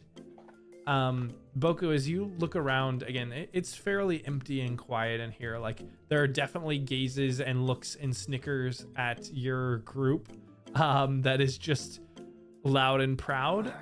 But you don't catch anyone trying to listen in, and you don't even catch any. Most of the individuals here are human dock workers, and so you don't catch anyone that would be possibly aligned with Dusk by racial stereotyping. Ah, yes, of course. Boko will tell the table, I have made the determination that this place is perfectly safe and nobody is listening to our conversations. Roland will stop his conversation mid-breath. Stop his conversation mid-breath at Boko saying it's perfectly safe and take a look around himself. Mildly sus. Sheriff, you want to give me an insight check as well, Roland? You can. Light's gonna turn to Red Bear and be like, Could I? No, what are the local smuggling operations like? I used to do it quite a bit myself, and he's not being quiet. Could I do investigation? And what I'm looking for, rather than checking inside of the room, I'm looking for like the corners where people, like looking at the acoustics of the room, the corners where people can hear and not be seen. Anyone who's hiding their face, anyone who doesn't have someone sitting with them and isn't engaged in something. Like, sure. I'll roll with that. Roland, that is entirely unnecessary. I have already made. And Jasira's just gonna sip her drink and look around the room after Boko's declaration it was all safe. Because Our fearless leader has spoken. You know, just double we check. decided on that yet. Trust but verify. I would leave. Jasira, you see a couple, they look like dock workers, kind of whispering to themselves, kind of talking. They seem to be talking about maybe some sort of gossip from the day. You catch another few that are playing cards over on the side. You see some individuals are kind of like trying to look over at your group and are kind of like curious, but it's more, you get the sense that it's trying to listen into the weird stories or the wacky things that are said less than it is trying to spy. They're not doing a good job of trying to disguise that they're listening. They're kind of trying to like lean over a little bit. It's like very much the kids at the next table trying to get the juicy gossip. The people watching. Yeah. Yeah. Roland, you kind of check over some of the darkened corners, and there is no Strider smoking sitting in the corner here. there is. Yep, that's what I'm looking for. You definitely catch that one of the sailors is cheating at the card game that they're playing, and keeping a couple cards hidden underneath the table. You also catch where there are some emergency measures behind the bar, and the bartender has been hovering around that space just in case, due to just the loud rowdiness that has been going on. And you also just glimpse over towards where there is a rear exit of this building, but nothing that really stands out as dangerous currently, but it is very public. Okay. Roland's going to lean in towards Morian and just say, Morian, you say that you want a good job done, yes? Naturally, doesn't every citizen? Yes, and how long have you been in the dock wards? In the dock wards, about 2 hours. And how long have you known these two? Hang on. We'll get there. How long have I known these two? Well, we've gone back a ways, haven't we? Yes, like a lifetime. Okay, They look quite fondly. we'll get there. I have somewhere I'm going with this. Where do you normally spend your time in the city? Let me know if you want help on this, but I'll bring you back to the map if it helps. Yes, please. I'll say that for everyone who lives in the city, you know that the richest areas of town were the Sea Ward, and kind of as you move to the south, it usually gets less lower income, though the Trades Ward is more income than the South Ward. South Ward is still more income than the Dock Ward, which is kind of the lowest income, smallest buildings of the area. And then the only thing less than that is the Field Ward along the north, which is filled with all of the monstrous races. That's where they were kind of kept to before they were allowed into the city, but only a few of them have been able to actually afford the lifestyle of city income. Yeah, actually, looking at this, I do kind of hang out in the dock ward, don't I? But more the northern edge of it.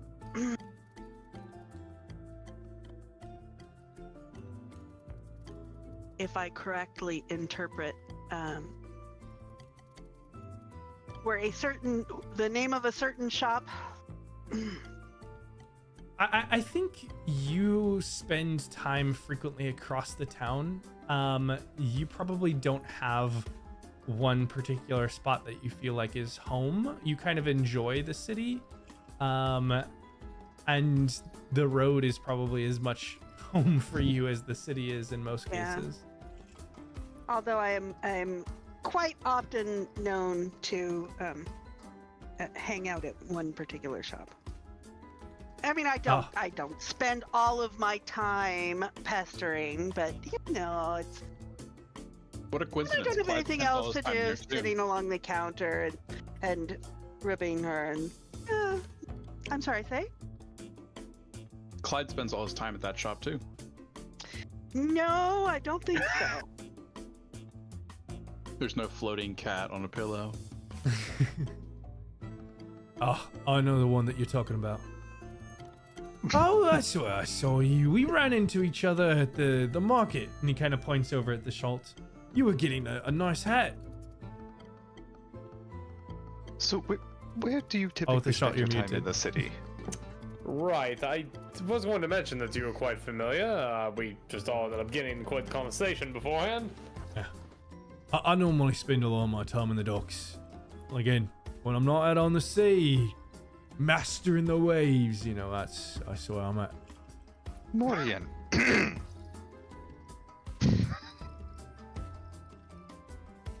Indeed. Where do you normally spend your time in the city? Here, there, somewhere else. Roland is herding cats. I missed that, Austin. Roland is herding cats. He should be used to it by now. Maybe I if made you a mistake. I'm being nice in the this conversation. shadows. If there's a shadow alongside of a building, I'm probably there. maybe if you let us in on where you were trying to go, we could help you out. Maybe if you shut the. Get the shop. All right, roll. I can finish a damn I sentence. think it does seem your friend, and I'll lean over to Rig, and it does seem your friend here has had a bit much to drink. He's getting quite cranky. Did you get all your sleep last night, Roland? You know what? It's fine. Fine. You all have your little drunken bouts. I'm going to go try and do something useful. You're obviously of no use. Roland's gonna get up and walk out. See, always this way. Yes. He gets a wee bit flustered. That's an interesting way to describe it. I shall recall that. Roland, where are you headed? I'm gonna keep beating the streets in the area that I was looking around and start differentiating the description that I was saying previously with having seen Alma, and see if I can differentiate between the two. Did you motion at all that you wanted me to come with you, or no? No, he's storming out. He wants to get the fuck away from these three. Okay. And are you just sticking to the streets, or did you want to check into one of those other locations on the map? He's gonna start a little more general, cover a couple of areas that he's already been, to double check people's stories and what they've said, and then work his way towards one of the other areas. Gotcha. And are you sticking with the intimidation tactics? Yeah. Okay. Go ahead and just give me an Oh, yeah. Yeah, he doesn't have much else going for him.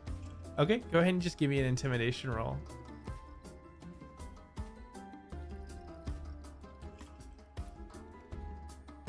It's alright. Alright, we'll get to that in just a bit. In the meantime, the rest of you still within this bar over off the dock wards. Is there anything else that you all are doing in here interacting with these new individuals? Well, since Redbeard brought up he knows where some of the smuggling happens, Clyde wants to bring up he smuggled professionally for years. So he's gonna try and see if he can get any info from Redbeard if he knows where they might be smuggling things into probably the dock district is probably the most likely. I'll be happy to show you sometime. Yeah, I know where it's at. Perhaps we should take a drink for the road and go check it out right now. I mean, I'm good with that. I got a couple with me. I suppose we could. Go see if we can go get punched in the face. Perhaps we should avoid that. Do we ever? No. Clyde's gonna motion for 2 rounds to go. Damn. Let's take this show on the road, everybody. Got 2 hands. Traveling circus. As we get out to leave, Marian will put a hand on Boku's arm and sort of gesture to a discreet corner. Boko will nod and follow. This will happen while Clyde and Redbeard argue about who's going to pay for the rounds to go.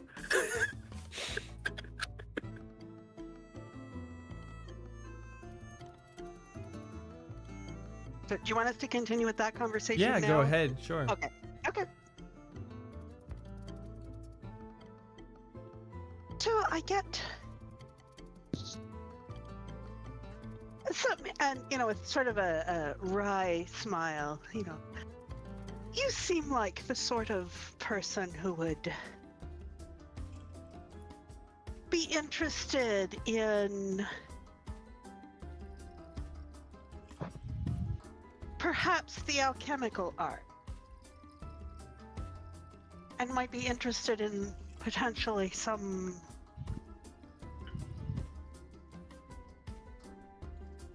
causes, one might say, of the theatrical effects of last night's largest explosion. Boko is staring at Morian when they finish their sentence. He says, Clyde told me I'm not supposed to buy things from people I don't know. Your luck, I'm not selling anything.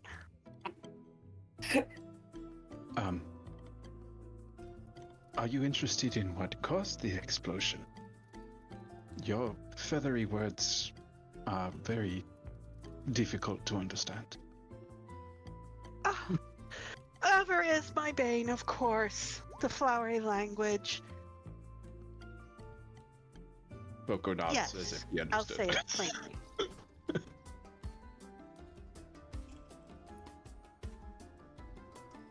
What is it you are interested in exactly? And what is it that you cannot say in front of everyone else?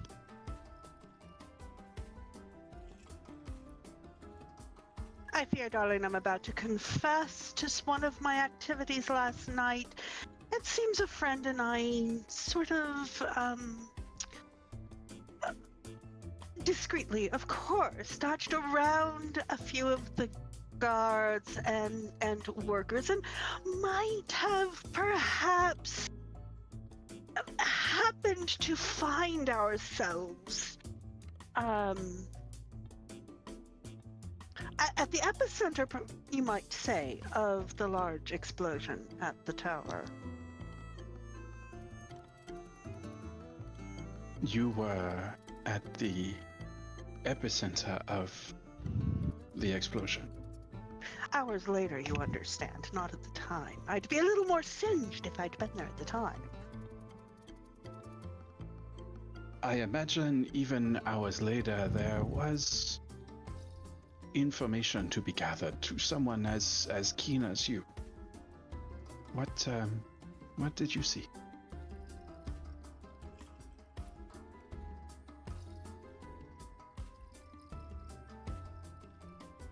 I'm not exactly sure what I saw, frankly.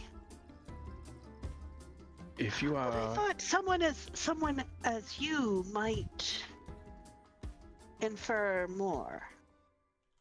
If you are worried that I will not believe what you saw, I can assure you I have seen or heard stranger things. Tell me exactly what it is you saw.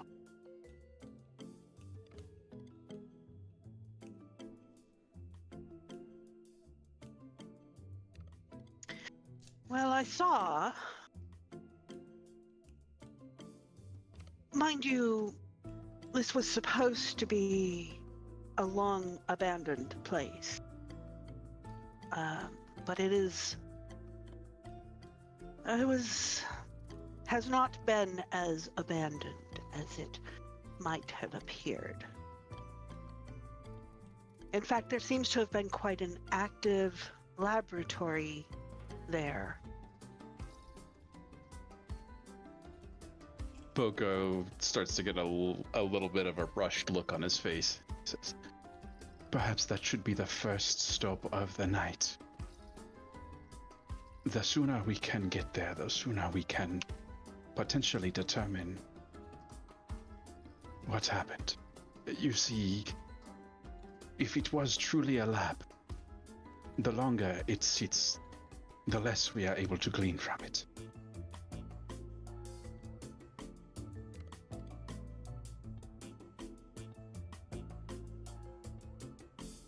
I may, totally accidentally, you understand, I may have happened to have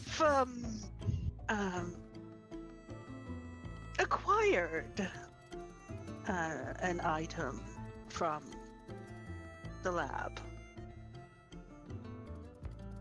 I mean, not that I can make much of it, of course. It's a mere trifle, of course. Boko's gonna stop Morian in the middle of her sentence, and he's gonna say, the ugly gentleman that was in here earlier probably would have stabbed you at this point. I am only slightly more patient than he is. Please, show me what you have. It isn't. It isn't on me. It would be a bit awkward. I mean, it would disrupt the line of my coat, of course.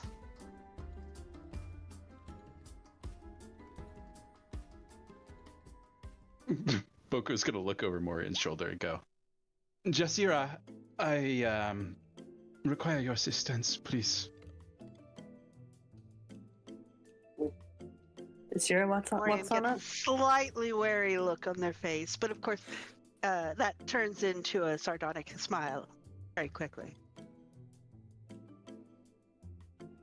Boko is gonna look at Jasira and say, our new friend Morian has told us that they have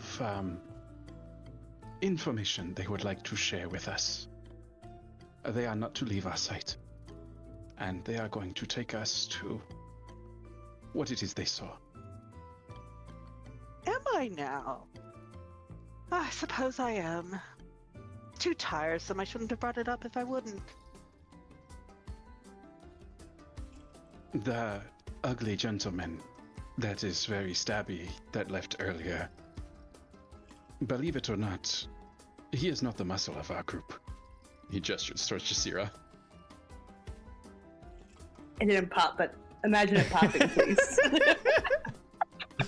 Imaginary pop knuckle. Oh, darling, you're going to have to work on that. I mean, I hang out with my friend over there. You want to look pearly. It's... Boko. I'd have him on his back in just a few hits. I'm not too worried. Perhaps I should introduce you, Morian. This is Jasira. This is that person who taught me how to steal the soul of people we kill.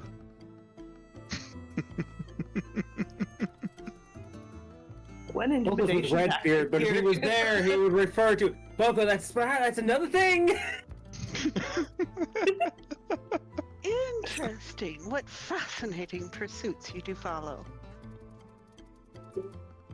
Where you As it meet? stands, we are leaving, is my understanding. And he's gonna start It just looked like we were all moving people towards the door.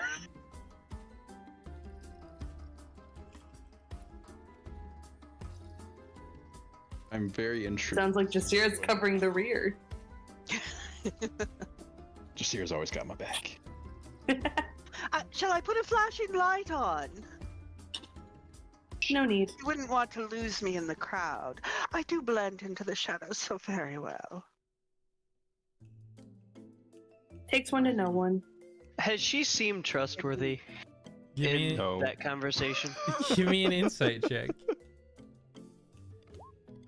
And A, that doesn't pass my passive, and B, my passive deception, and B, I am always actively deceptive, so Yeah. I suppose I should roll. Rennie, I think what you're sensing is just that no matter the question, Morian is naturally evasive. And you get just from them being a tiefling, they have probably lived an entire life of constantly being ridiculed and accused, and have formed some sort of protection against that. Now, understanding whether that is because of something they're actually trying to hide or something that is just historically built up over time is a bit trickier. But there's certainly an evasiveness there in their personality. A very casual one, of course, to be sure. Too tedious to put much effort into it. And how much of the conversation were you trying to hide? Was it like did we catch snippets of it, or was most of it still overhearable? It was overhearable. The deception would have been in what they said, not whether you could hear it or not. Yeah, of course, yeah. But that, it wasn't like you were whispering it to Boko.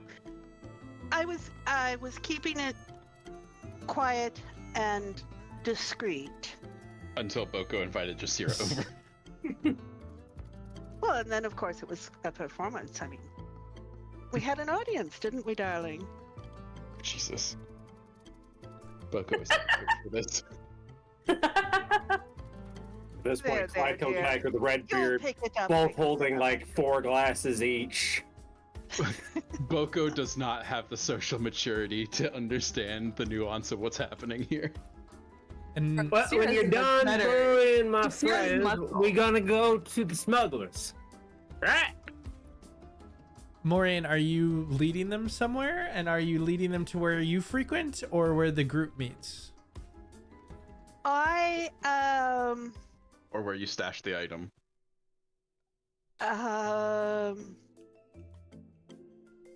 stashed the item where the group meets. I think. Where would my compatriot and I have gone after? Didn't mention that. It most likely would have been back. That's probably, unless you stay at an inn somewhere in town, that's probably where you all have some I sort of probably would residence. have put it, yeah. All right. Because we would definitely have brought up both what I took and what they took at the next time we all gathered together. We just haven't had time to do that yet. Yeah. So you begin to take them through the streets of the dock ward. In the meantime, And I do not take the direct route, for heaven's sake. Well, Clyde is going to ask Redbeard, where are we going? And if Redbeard's going to tell Clyde, Clyde's going to message Roland.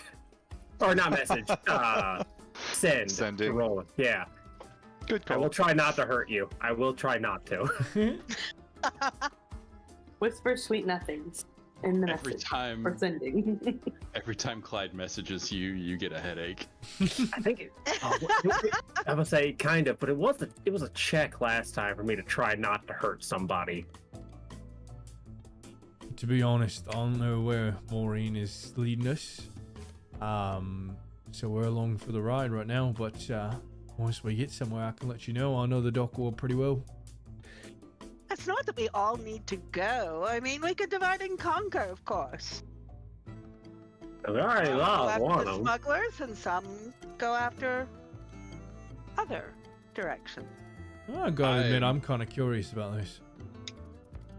I'm swiftly losing Oh, it's trust in nothing Maureen. much. It's just what.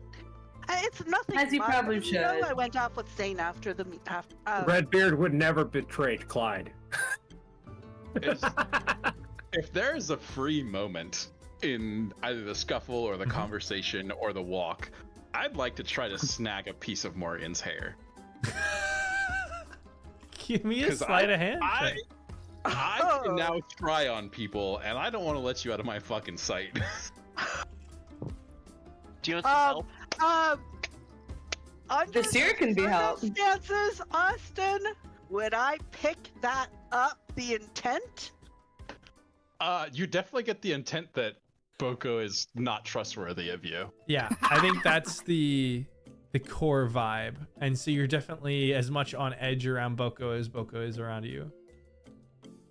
Well, yes, and that's why I'm keeping the focus on Boku. And would I catch the thought that says I want to take? I think that would Wait, are require you something reading my deeper. mind? That would require something deeper. She is getting into your Would I mind, actually- Boko. Would I actually go deeper at this point? Am I getting my mind? I might. I might. All right. Your that's brain a- fucked. All right, what's the save for it? Charisma. Oh, wait. Actually, I don't know. Let me double check. That was. You can just that say was the other one that saving was charisma. throw. You don't have to say the DC. I know, because I gave you the DC earlier. It is. Oh, danger. It might. Oh, I see. Wisdom. Actually, wisdom. All right, Boko, give me a wisdom saving throw. Ooh. Boy, you got it. Oh. You don't got it. Yes. All right. And then go ahead and give me a sleight of hand check, Boko. I am gonna add a flash of genius to this just to make sure. Let's see here.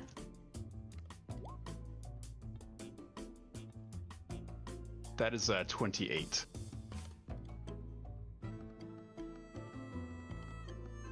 Maureen, go ahead and give me a... Let's see.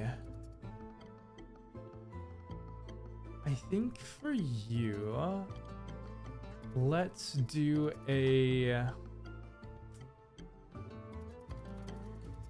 My perception is not great because I tend to rely on other talents. Yeah, I think this is more of you trying to weave naturally between everyone.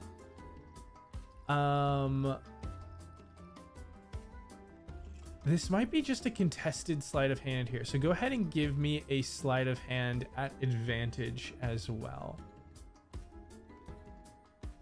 And I need to drag your character. If I'm getting my mind read, guys. Mm-hmm. How's it feel? I don't know it yet, but Spoopy. If I see the intent and moving forward, actually with that kind of a sleight of hand, I don't think I can, even at advantage, I don't think I can beat that. But I would definitely have some sort of a flair in response that I know what you did. Yeah, I couldn't beat. So you, to the best of your abilities across this walk, try and dodge just out of Boko's range. However, Boko has many tricks up his sleeve, and eventually you find that he stops trying, and you don't know if that means that he succeeded or if he just got tired of you constantly being out of reach. And I've totally turned it into a flirtation, of course, darling. It gets into his sweater. Oh, I wouldn't presume that. No, that's just a bit of fun. But as you all are maneuvering around the dockward, so is Roland. And Roland, as you've been kind of canvassing these streets, looking across, you've found a couple people who have reported sights of someone matching the description, and they often have a trouble of differentiating the descriptions that you give between kind of this abstract pale figure and Alma's description. But most of them seem to have, most of the people who are talking to you, which are only a handful, most of the people who have seen them of the people you have talked to, so a small number of the many people that you've talked to, have mentioned of seeing someone that seems to match Alma's description. And you particularly kind of focus around some of the central areas, because you guys were kind of just north on Belnimbra Street, or just off of that. And so kind of closing in towards the Copper Cup. The sightings that you've seen are most closest to kind of the southern part of that middle section. So I'll say, let's just do a... I will weave in questions about Morian as well as I'm searching, because that might be a better corroborating piece of data than specifically differentiating between Alma and the other description. Nobody that you talk to has caught sight of someone that matches Morian's description. Okay. Well, that's concerning. Okay. So this might be different people. Or Morian can change how she looks, like I can. What would I do that when I have such perfection already, darling? And Roland, as you continue carving through these streets, outside of the section that you've seen that had notation of Alma's presence, you haven't gotten much that gives you a sight or a notation that something amiss is going on in this area. But you start to close in on to this establishment known as the Copper Cup. which you know to be kind of a fest hall of sorts. All right. Are you continuing on your investigation there? Sure. All right. I'll say at this time you do get a sending from Clyde saying that they're headed to try and get something that Morian had, and they're headed to the south, but unsure where exactly. And you can reply if you'd like. What? Yeah, Clyde? Does he take D6 damage, or can I resist that? Give me a charisma saving throw, Clyde. Yep. Does this have to do with you? Not an advantage. Ah, that's pretty good. Yeah, I'll say for now, you fight through this, and go ahead and roll me the d6. On max. Nope, minimum. Fighting against it right now, you take 1 point of radiant damage, but Roland does not. Clyde just thinks really hard about sending a message to Roland, and a single drop of blood falls out of his nose. Falls down into his beer, and he goes. But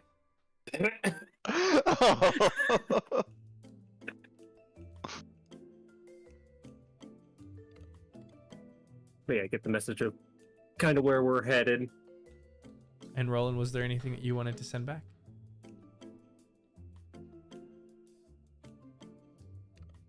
Acknowledged. I'm at the Copper Cup. I may make my way south afterwards. Alright. Clyde's content just knowing that Roland is doing his thing and knows where we're going in case something goes horribly wrong. I'm sure I'll be able to find you from across the city. Houses, darling. Don't worry, we're just going on a recon mission. Uh-oh.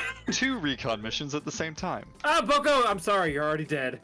You need a third one. Somebody should be going after the smugglers. Have 3 recon missions at once, right? Famous last words. I would like to find a quiet corner alleyway. Okay. To dig through my assembly of quick change clothes. Okay. And approximate something that looks like something Morian would wear and turn into Morian. Okay. You certainly can.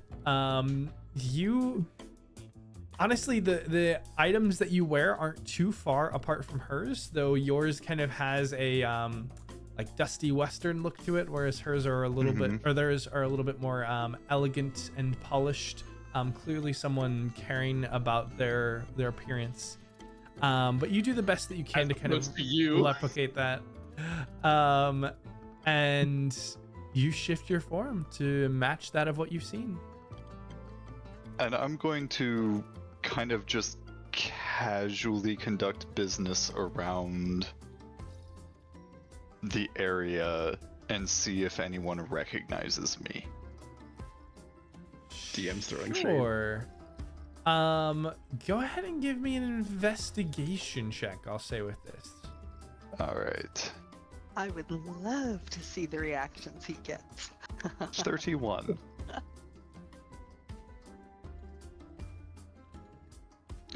I'm trying to find how exactly I want to respond to this. I think as you're moving around, you don't immediately see any recognition. In fact, you immediately feel you're not a upstanding citizen in most areas, and you haven't conducted yourself like one in this investigation. But there is something beyond that with the people here, where there is a divide, specifically among like human members, that seem to keep you at a distance and constantly react with you, assuming the worst and preparing themselves. And you see them giving the same reaction as those who recognized your intimidation tactics. They're scared of you before you ever talk to them. And you just don't... internally, wow, this works way better.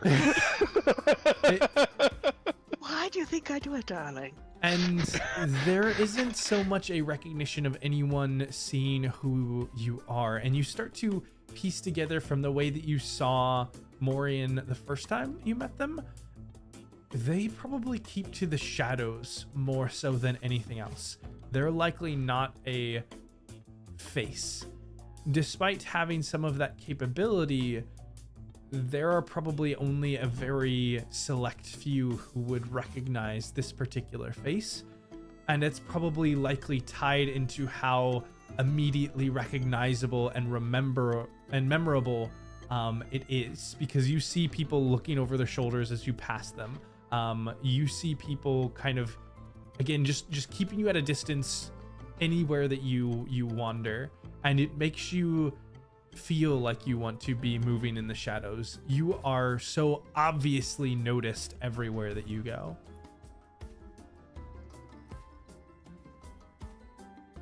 Okay.